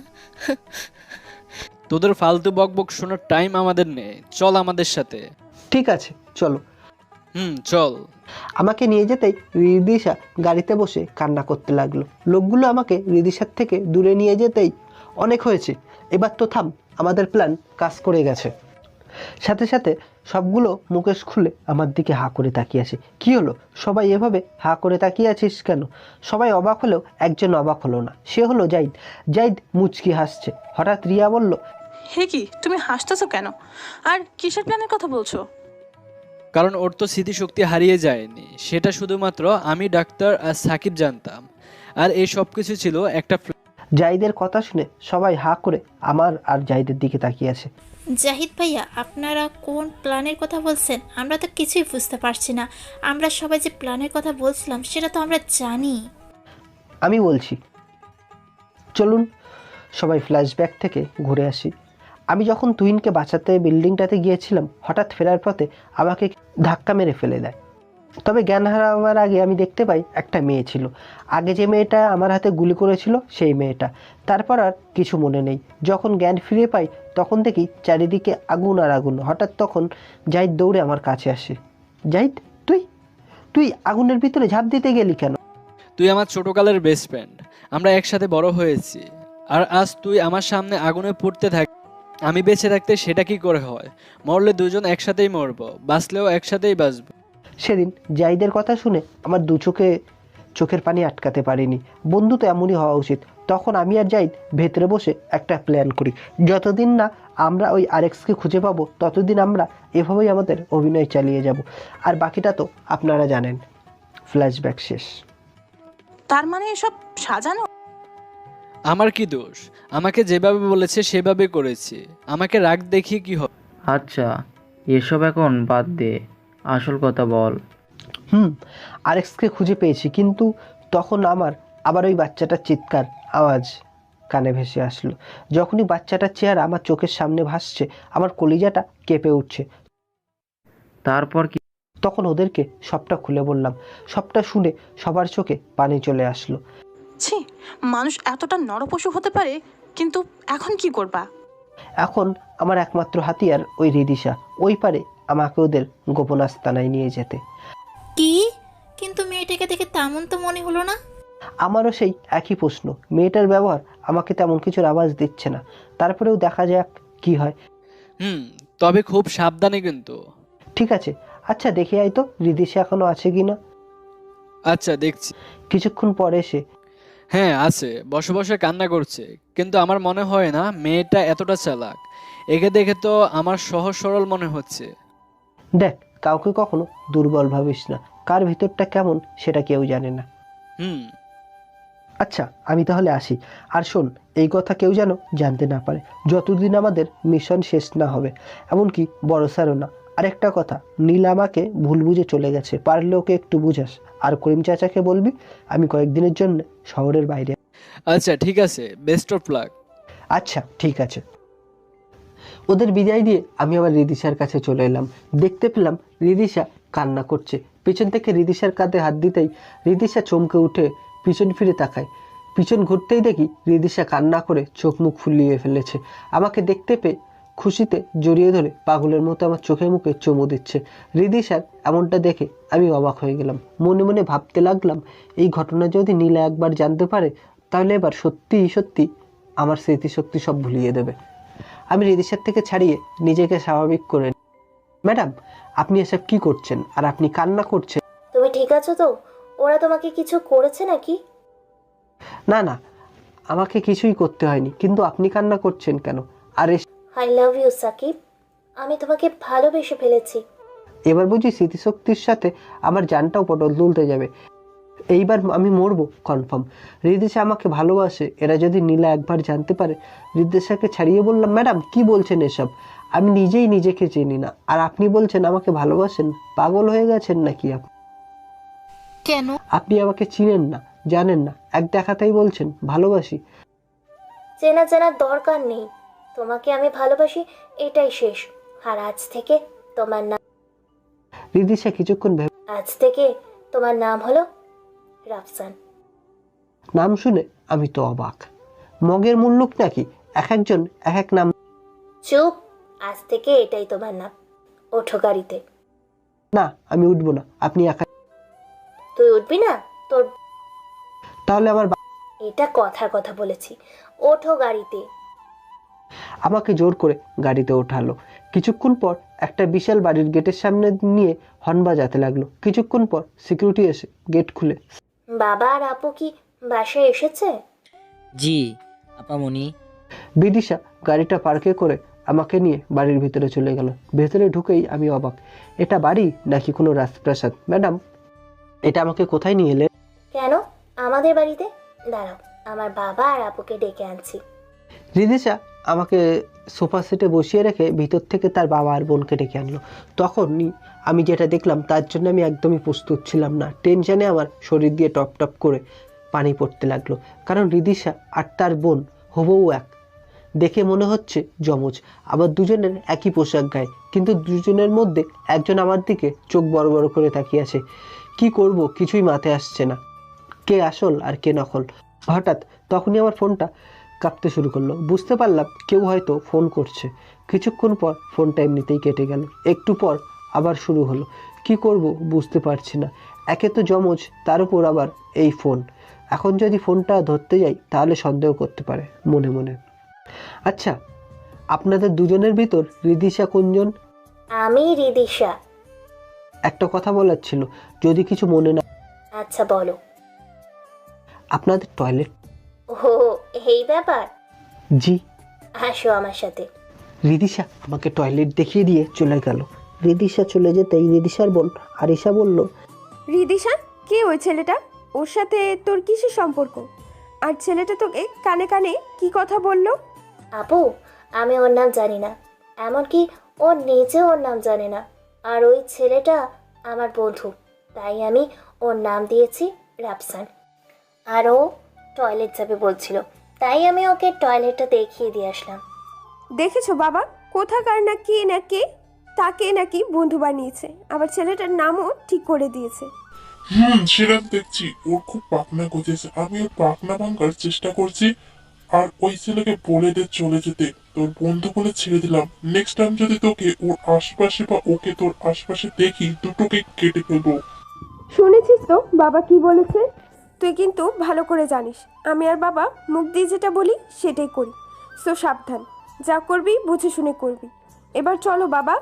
রিদিশা আরিশার কথা শুনে ভয়ে কাঁপতে লাগলো, কারণ রিদিশা জানে তার বাবা আর বোন তাদের স্বার্থের জন্য কতটা ভয়ঙ্কর হতে পারে। এদিকে আমি টয়লেটে গিয়ে ফোনে কথা বলা শেষ করেই বাইরে বেরোতেই দেখি রিদিশা আমাকে দেখি রাগে কটমট করছে। তাহলে রিদিশা আমার ফোনের কথা বলা হারি পেতে শুনেছিল নাকি? কী হলো রিদিশা ম্যাডাম, আপনি আমার দিকে এভাবে তাকিয়ে আছেন কেন? এই কথা বলতেই রিদিশা আমার শার্টের কলার চেপে ধরে মেন দরজার বাইরে বের করে দিল। আমি অবাক হয়ে মেয়েটার কাণ্ড দেখছি। সিকিউরিটি, এই ছেলেটাকে এখান থেকে বের করে দাও। রিদিশার কথা শুনে তো আমি অবাক। আমাকে নিজে থেকে বাড়িতে এনে অপমান করে বের করে দিল কেন? আর কিছু বলার আগেই রিদিশা দরজা বন্ধ করে দিয়ে চলে গেল। সাথে সাথে সিকিউরিটি এসে আমাকে ধরে বাইরে বের করে দিল। তখন আমার মনে হলো ওটা রিদিশা নাকি রিদিশার বড় বোন, মাথায় কাজ করছে না। শালার কোথায় এসে ফেসে গেলাম। রিদিশা তো আমার সাথে হাসি খুশিভাবে কথা বললো, আমার মনে হয় ওর বড় বোন হবে। আচ্ছা, এই দারোয়ানকে একবার জিজ্ঞেস করে দেখি কিছু জানা যায় কিনা। এই যে শুনুন। জি বলুন। আপনাকে দেখতে কি হ্যান্ডসাম লাগছে, পুরোই সালমান খান। আহা কি মার্সেল আপনার, আমি তো আপনার ফ্যান হয়ে গেলাম। আমার পাম দিয়ে মনে হয় কাজ হয়েছে। লোকটা লজ্জায় মাথা নিচু করে হাসছে, সামনের দুইটা দাঁত নাই। আহা কি কিউট লাগছে, দেখি আরেকটু পাম দিয়ে। আমি কি আপনার একটা অটোগ্রাফ পেতে পারি? আপনি কি আমার সাথে এক কাপ কফি খাবেন? সরি, আমার কফি খাওয়ার সময় নেই।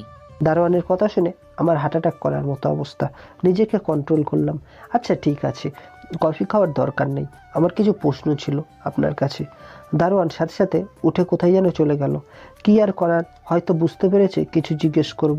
পকেট থেকে ফোনটা বের করে জাহিদকে ফোন দিতে যাব, এমন সময় হঠাৎ পেছন থেকে দারোয়ান বলল, আপনাকে বড় ম্যাডাম ডেকেছেন। কে বড় ম্যাডাম? ভেতরে চলুন, বুঝতে পারবেন। বাড়ি থেকে বের করে দিয়ে হঠাৎ আবার ডেকে পাঠালো কেন? নিশ্চয়ই কিছু একটা কারণ আছে। আচ্ছা ভেতরে যাই, চলুন। আসুন। বাড়ির ভিতরে যেতেই বললাম, আমাকে আবার ডাকার কারণ কি? আর আপনি কোনজন? আমি রিদিশার বড় বোন আরিশা। ও, তুমি যাও। দারোয়ান আরিশাকে সালাম জানিয়ে বাইরে চলে গেল। বলুন কেন ডেকেছেন? তার আগে তোমার পরিচয় দাও। তুমি কে, কোথা থেকে এসেছো, আর রিদিশার সাথে তোমার দেখা হলো কিভাবে? আমি কে আমি জানি না, নিজের নামটাও বলতে পারি না। হাসপাতালে জ্ঞান ফেরার পর কাউকে চিনি না। রিদিশা ম্যাডামের সাথে রেস্টুরেন্টে দেখা হয়, সেখান থেকে তার সাথে পরিচয় হয়। এর বেশি আমি আর কিছুই বলতে পারবো না। বাই, এখন তাহলে। আরে দাঁড়াও দাঁড়াও, আমি কি বলেছি তোমাকে চলে যেতে? প্রথমত তুমি তোমার নাম জানো না, তার উপর তুমি স্মৃতিশক্তি হারা। তুমি এখান থেকে বেরিয়ে কোনো কাজ পাবে না, কেউ তোমাকে কাজ দিতে চাইবে না, আর তোমাকে সারাদিন রাস্তায় রাস্তায় ঘুরতে হবে। মানে কি বলতে চান আপনি? তেমন কিছু না, আমার তোমাকে ভালো লেগেছে, তুমি অনেক ফার্স্ট, তোমাকে দিয়ে আমার কাজ হবে। এখন তোমাকে আমি একটা অফার দিব, বলতে পারো বাম্পার অফার। সারা জীবন তোমার আরাম আয়েসে কেটে যাবে। অফারটা কি সেটা তো বল। তোমাকে আমার ছোট একটা কাজ করে দিতে হবে, বিনিময়ে তোমাকে এত টাকা দিব তুমি সারা জীবন আরামে পায়ের উপর পা দিয়ে খেতে পারবে, সাথে থাকছে একটা মূল্যবান দামি সারপ্রাইজ। তখনই বুঝতে পারলাম আরিশা আমাকে তার হয়ে কাজ করার জন্য বলছে। আমিও ঠিক এমনটাই চেয়েছিলাম। এদিকে মেঘনা চাইতেই জল, না এই সুযোগ হাতছাড়া করা যাবে না। কি হলো, কি ভাবছো? আমি রাজি, কিন্তু কাজটা কি সেটা সময় হলেই জানতে পারবে। আর আজ থেকে তুমি এখানেই থাকা খাওয়া করবে। ঠিক আছে। গুড বয়, তাহলে এখন খাওয়া দাওয়া করে রেস্ট করো, আগামীকাল থেকে তোমার কাজ শুরু। আর প্রচুর ক্ষুধা লেগেছে, তাই তাড়াতাড়ি খেতে বসে গেলাম। খাওয়ার এক পর্যায়ে হঠাৎ কেউ বলে উঠল, তুমি তুমি আবার এখানে কি করে এলে? সাথে সাথে আমার হাত থেকে মুরগির রানটা ফ্লোরে পড়ে গেল। পিছনে তাকিয়ে দেখি আরিশার নাকি রিদিশা বুঝতে পারছি না। আরিশা তো আমাকে ডেকে আনলো, তাহলে নিশ্চয় এটা রিদিশা হবে। আপনি কোনজন? আমি আপনার আপুই আমাকে আবার ফিরিয়ে এনেছে, তার মানে আপনিই আমাকে বের করে দিয়েছেন? হ্যাঁ। আপনার বোন আমাকে এখন থেকে এখানে থাকতে বলেছে। আমার কথা শুনে রিদিশা অবাক হয়ে বলল, কি আর আমাকে নাকি কি কাজ দিবে, কাজটা করলে নাকি অনেক টাকাও দিবে, যেটা দিয়ে আমি সারা জীবন পায়ের উপর পা দিয়ে বসে খেতে পারবো। আমার কথা শুনে রিদিশার চোখ কপালে উঠে গেল। একটা কাজের জন্য এত টাকা? কাজটা কি? সেটা আমি জানি না, বলেছে যখন করতে হবে তখন বলবে। নীলা আমাকে কিছু বলতে যাবে, তখন কেউ কি হচ্ছে এখানে? তাকিয়ে দেখে আরিশা। আরিশাকে দেখে রিদিশা ঘাবড়ে গেল। আরিশা আমার কাছে আসতেই রিদিশা চলে গেল। কি হচ্ছিল এখানে? আর রিদিশা তোমাকে কি বলছিল? কিছু না, বলছিল আমি আবার এখানে কি করছি। ও আচ্ছা। খাওয়া দাওয়া শেষে আমাকে একটা রুম দেখিয়ে দেওয়া হলো। আমি আর কিছু না ভেবে রেস্ট। পরের দিন সকালে ঘুম থেকে উঠে দেখি সকাল 9টা বাজে। তাড়াতাড়ি উঠে ফ্রেশ হয়ে নাস্তার টেবিলে চলে গেলাম। কিন্তু একটা জিনিস বুঝতে পারছি না, রিদিশার বাবাকে একবার চোখের দেখা দেখলাম, আর তাকে দেখতে পেলাম না। এসব ভাবছিলাম, হঠাৎ কি হলো, এখনো বসে থাকবে নাকি? দ্রুত ব্রেকফাস্ট সেরে নাও। পিছনে তাকিয়ে দেখি, আচ্ছা আপনি আরিশা নাকি রিদিশা? আমি চিনব কিভাবে? আমি আরিশা, আর আমার কপালে দেখো বড় একটা কাটা দাগ আছে। কাটা দাগ দেখেই বুঝতে পারবে আমি আরিশা। ঠিক আছে ঠিক আছে, তুমি ব্রেকফাস্ট করো। খাওয়া দাওয়া শেষ করে আরিশার সাথে গাড়িতে গিয়ে বসলাম। ঘন্টা খানেক পর আরিশা গাড়িটা থামিয়ে দিল। গাড়ি থামালেন কেন? তুমি গাড়িতে বসে থাকো, আমি আসছি।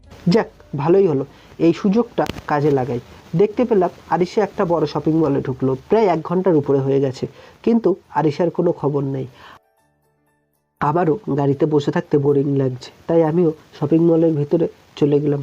অনেক খোঁজাখুঁজি করার পর দেখতে পেলাম আরিশা কার সাথে যেন কথা বলছে, মনে হচ্ছে কোনো মেয়ে হবে। আমি একটু পরিষ্কার করে দেখতে গেলাম কে মেয়েটা। হঠাৎ পিছন থেকে কে যেন কাঁধে হাত রাখলো, আমি হাতটা সরিয়ে দিলাম। আবার মেয়েটাকে দেখার জন্য সামনে এগিয়ে গেলাম। এবার আমাকে ধরে পিছে ঘোরাতেই চমকে উঠলাম, আরে এ তো নীলা। নীলা এখানে কি? নীলা আমার দিকে ভুরু কুচকে, শালা লুচ্চা, আমি থাকতে তো অন্যজনকে লাইন মারিস, আজকে তোর খাইছে, আয় আমার সাথে। কে আপনি? আর আমি এবার লুচ্চামি?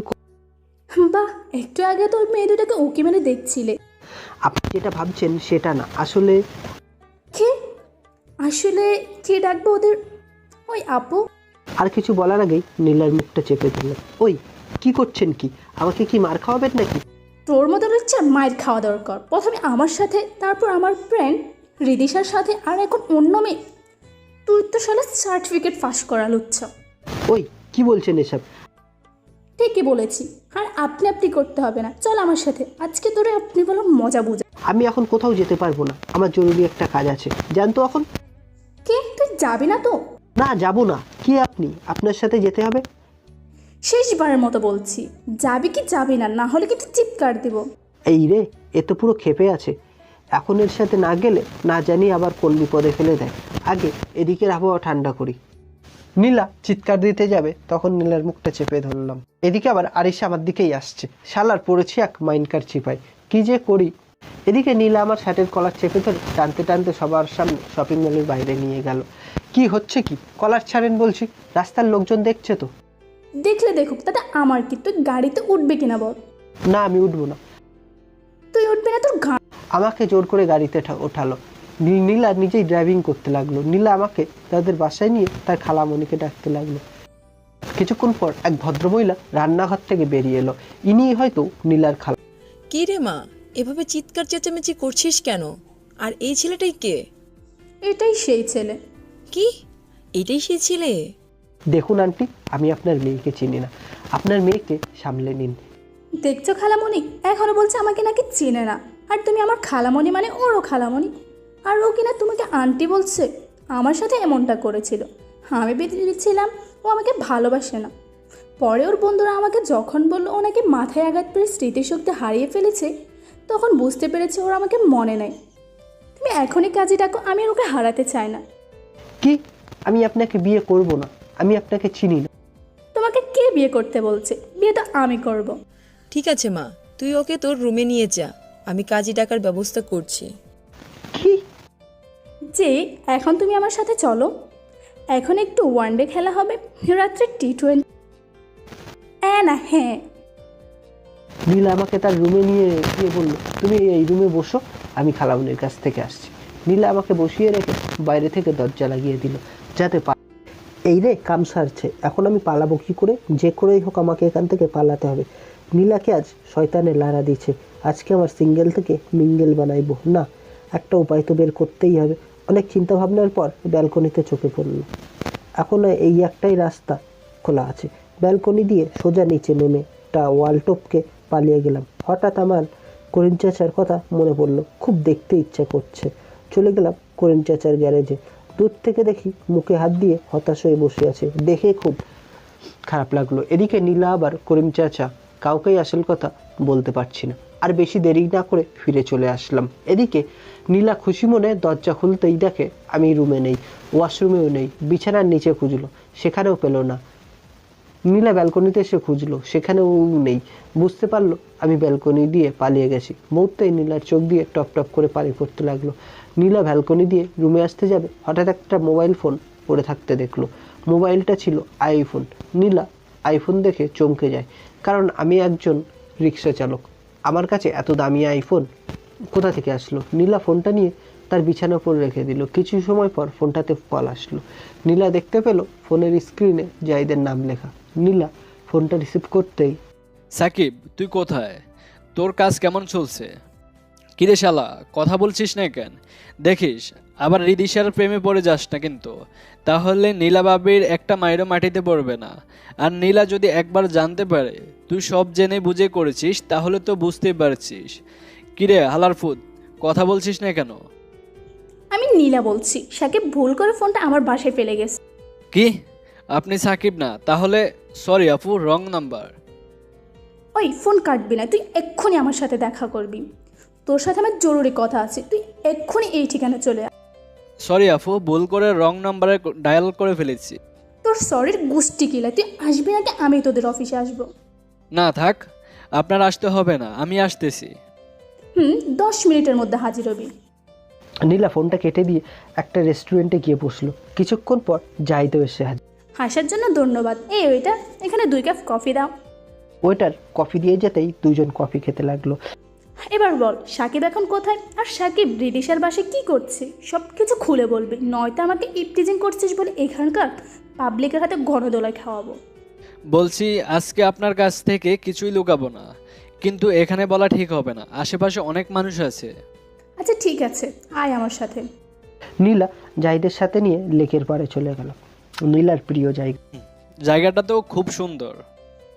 এখন কাজের কথায় আয়। ও হ্যাঁ, আসলে সাকিব আমরা হলাম একজন সিআইডি অফিসার। কি সাকিব, তোমরা সিআইডি অফিসার আর আমি জানি না? এটা আমাদের জানানো নিষেধ ছিল তাই।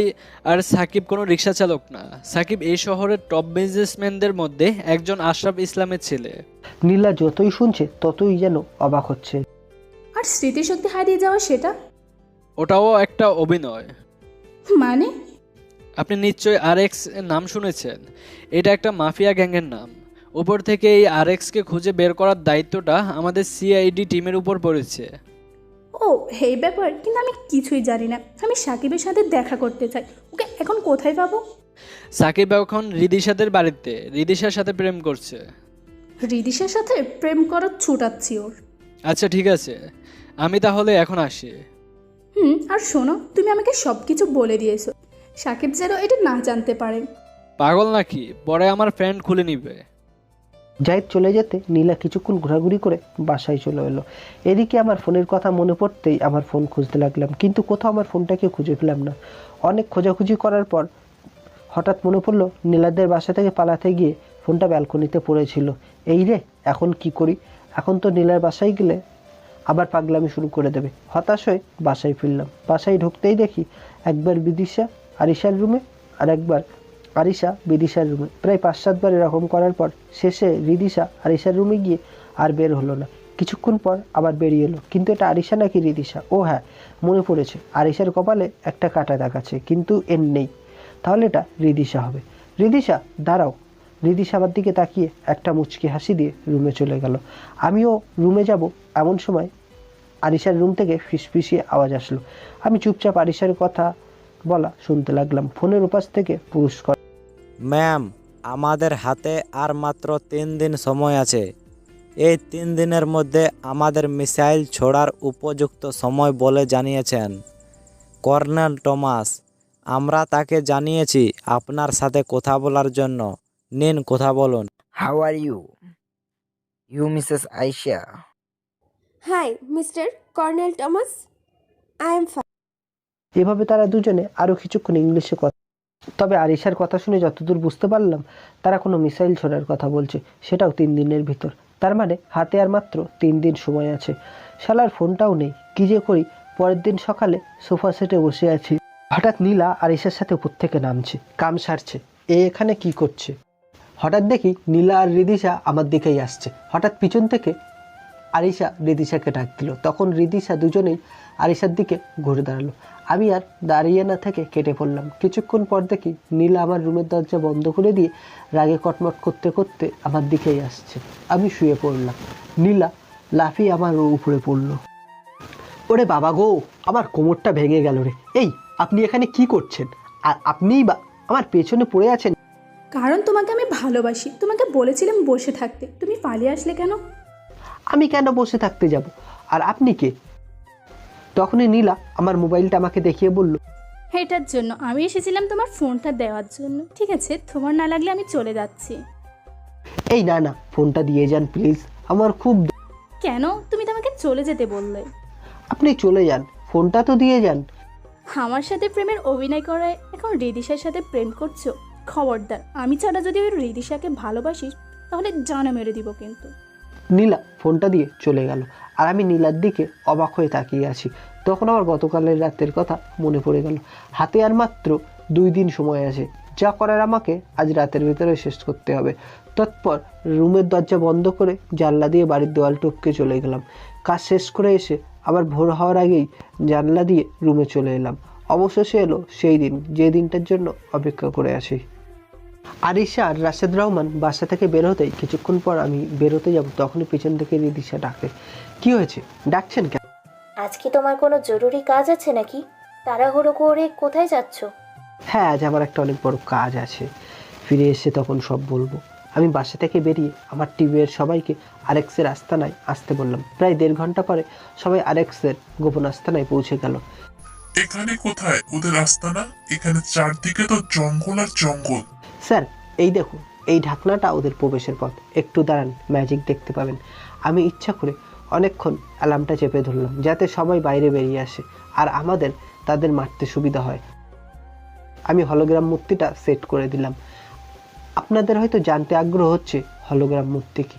হলোগ্রাম মূর্তি হলো প্রজেক্টের মাধ্যমে তৈরি করা একটা অত্যন্ত বাস্তবসম্মত ত্রিমাত্রিক বা 3D চিত্র, যা সব দিক থেকেই দৃশ্যমান হয়।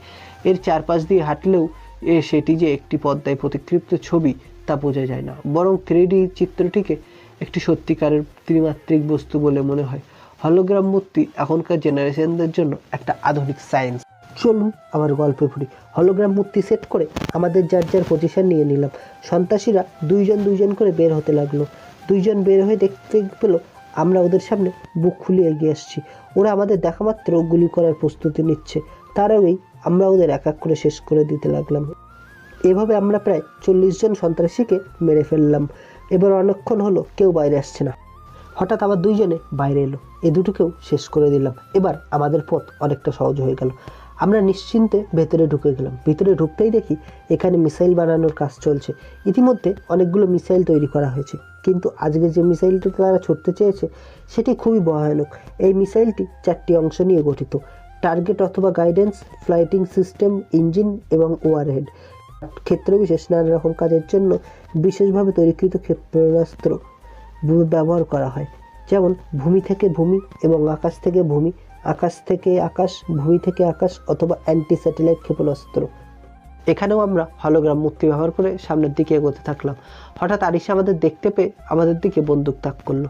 আরিশা হয়তো জানে না এটা আমাদের ছায়া মূর্তি। মূর্তি ছায়াগুলো সামনের দিকে এগোতে থাকলো। তুমি তার মানে তোমরা সিআইডি, আর তুই আমার সাথে বেইমানি করলি? তুইও সিআইডির লোক? এটা আগে জানলে আমার এই দিন দেখতে হতো না। আজকে কেউ এখান থেকে বেঁচে ফিরতে পারবি না। খবরদার, এক পাও সামনে এগোবি না। কিন্তু কে শোনে কার কথা? মূর্তি ছায়াগুলো সামনের দিকে এগোতেই আছে। হঠাৎ আরিশার কাছাকাছি যেতেই আরিশার বাবা এক এক করে সবগুলোকে মেরে ফেললো। আমাদের মারতে পেরে আরিশার বাবা রাশেদ রহমান খুশিতে নাচানাচি করতে লাগলো। তখন তো আমাদের মেরে ফেলার খুশিতে আমরাও আপনাদের সাথে নাচ। তোরা এখনো বেঁচে আছিস, তাহলে এরা কারা? তুই একটা বোকা মেয়ে। এগুলো আমরা না, এগুলো আমাদের মূর্তি ছায়া। তার মানে তোরা সবাই হলোগ্রাম মূর্তি ব্যবহার করে আমাদের বোকা বানিয়েছিস। দেখ মেয়েটার কি বুদ্ধি, ঠিক ধরে ফেলেছে। যত খুশি হেসে নে, একটু পরে সবকিছু সার্কার হয়ে যাবে। এই তোরা কে কোথায় আছিস, এদের শেষ করে দে। কিন্তু কারোর কোনো সারা শব্দ নেই। তো লোকগুলোকে আগেই আমরা হলোগ্রাম প্রয়োগ করে শেষ করে দিয়েছি। এখন শুধু তোরা দুজন বাকি আছিস। আজ তোরা কেউ এখান থেকে বেঁচে ফিরতে পারবি না। হঠাৎ মিসাইলের অ্যালার্মটা বেজে উঠতেই আর মাত্র কয়েক মিনিট বাকি, এরপর শুরু হবে ধ্বংস খেলা, আর তোরা মরবি আমার হাতে। কেন করছিস তোরা এসব? কেন আমাদের মাতৃভূমি ধ্বংস করে দিতে? জাহান্নামে যাক এই দেশ, আমি তো শুধু টাকা চিনি। সাকিব, এর হিসাব পরে হবে, আগে মিসাইল বন্ধ। খবরদার কেউ সামনে এগোবি না বলে দিলাম, তাহলে একটাও বেশি। সঙ্গে সঙ্গে রাশেদ রহমানের উপর ঝাঁপিয়ে পড়লাম। তখনই আমাকে গুলি করলো। গুলিটা আমার বাম হাতে এসে লাগলো। আমি রাশেদ রহমানের গলাটা চেপে ধরলাম। ওর হাত থেকে বন্দুকটা কেড়ে নিয়ে ওকে আমার লোকেদের হাতে তুলে দিলাম। তো খবরদার, আমার বাবাকে কিছু করবি না। আমার বাবাকে ছেড়ে দে বলছি। পিছনে আমি ছিলাম, সেটা আরিশার খেয়াল করে ছিল না। হাতের কাছে একটা রড পেলাম, সেই রডটা দিয়ে সোজা আরিশার মাথার মধ্যেখানে জোর করে একটা বাড়ি দিতেই সাথে সাথে আরিশা জায়গাতে ছটফট করতে করতে মরে গেল। দেখ কেমন লাগে। সাকিব, দেরি করো না, জলদি যাও, মিসাইল বন্ধ করো গিয়ে।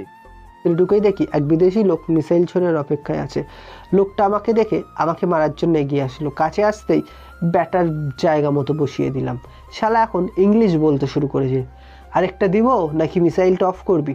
লোকটা ভয়ে ভয়ে মিসাইল বন্ধ করে দিল। ব্যাটার কলার চেপে ধরে বাইরে নিয়ে এলাম। ভাই, এই সাদা চামড়া কই ফাইলি? ভিতরে লুকিয়ে ছিল। আসেন কাকু। হোয়াট কাকু? I am colonel Thomas. হালারপো, এখনো ইংলিশ কইতেছস? মাথায় থাপ্পড় দিয়ে। আরিশার লাশটাকে অ্যাম্বুলেন্সে করে নিয়ে যাওয়া হলো, আর রাশেদ রহমান ও কর্নেল টমাসকে পুলিশের হাতে তুলে দিলাম। আর আমাকে নিয়ে সবাই হাসপাতালে চলে গেল। ডক্টর আমাকে দেখে চমকে উঠল, কারণ এটাই সেই আগের ডক্টর। ডক্টর অপারেশন করে আমার হাতের গুলিটা বের করলো। কিছুক্ষণ পর ডক্টরের সাথে দুষ্টুমি করলাম। ডক্টর আমাকে 2 দিনের রেস্ট করতে বললো। 2 দিন পর আমার বাসায় ফিরতেই করিম চাচা আমাকে এসে কান্না করতে করতে দৌড়ে এসে জড়িয়ে ধরল। ভাতিজা, তুই এতটা দিন কইছিলি?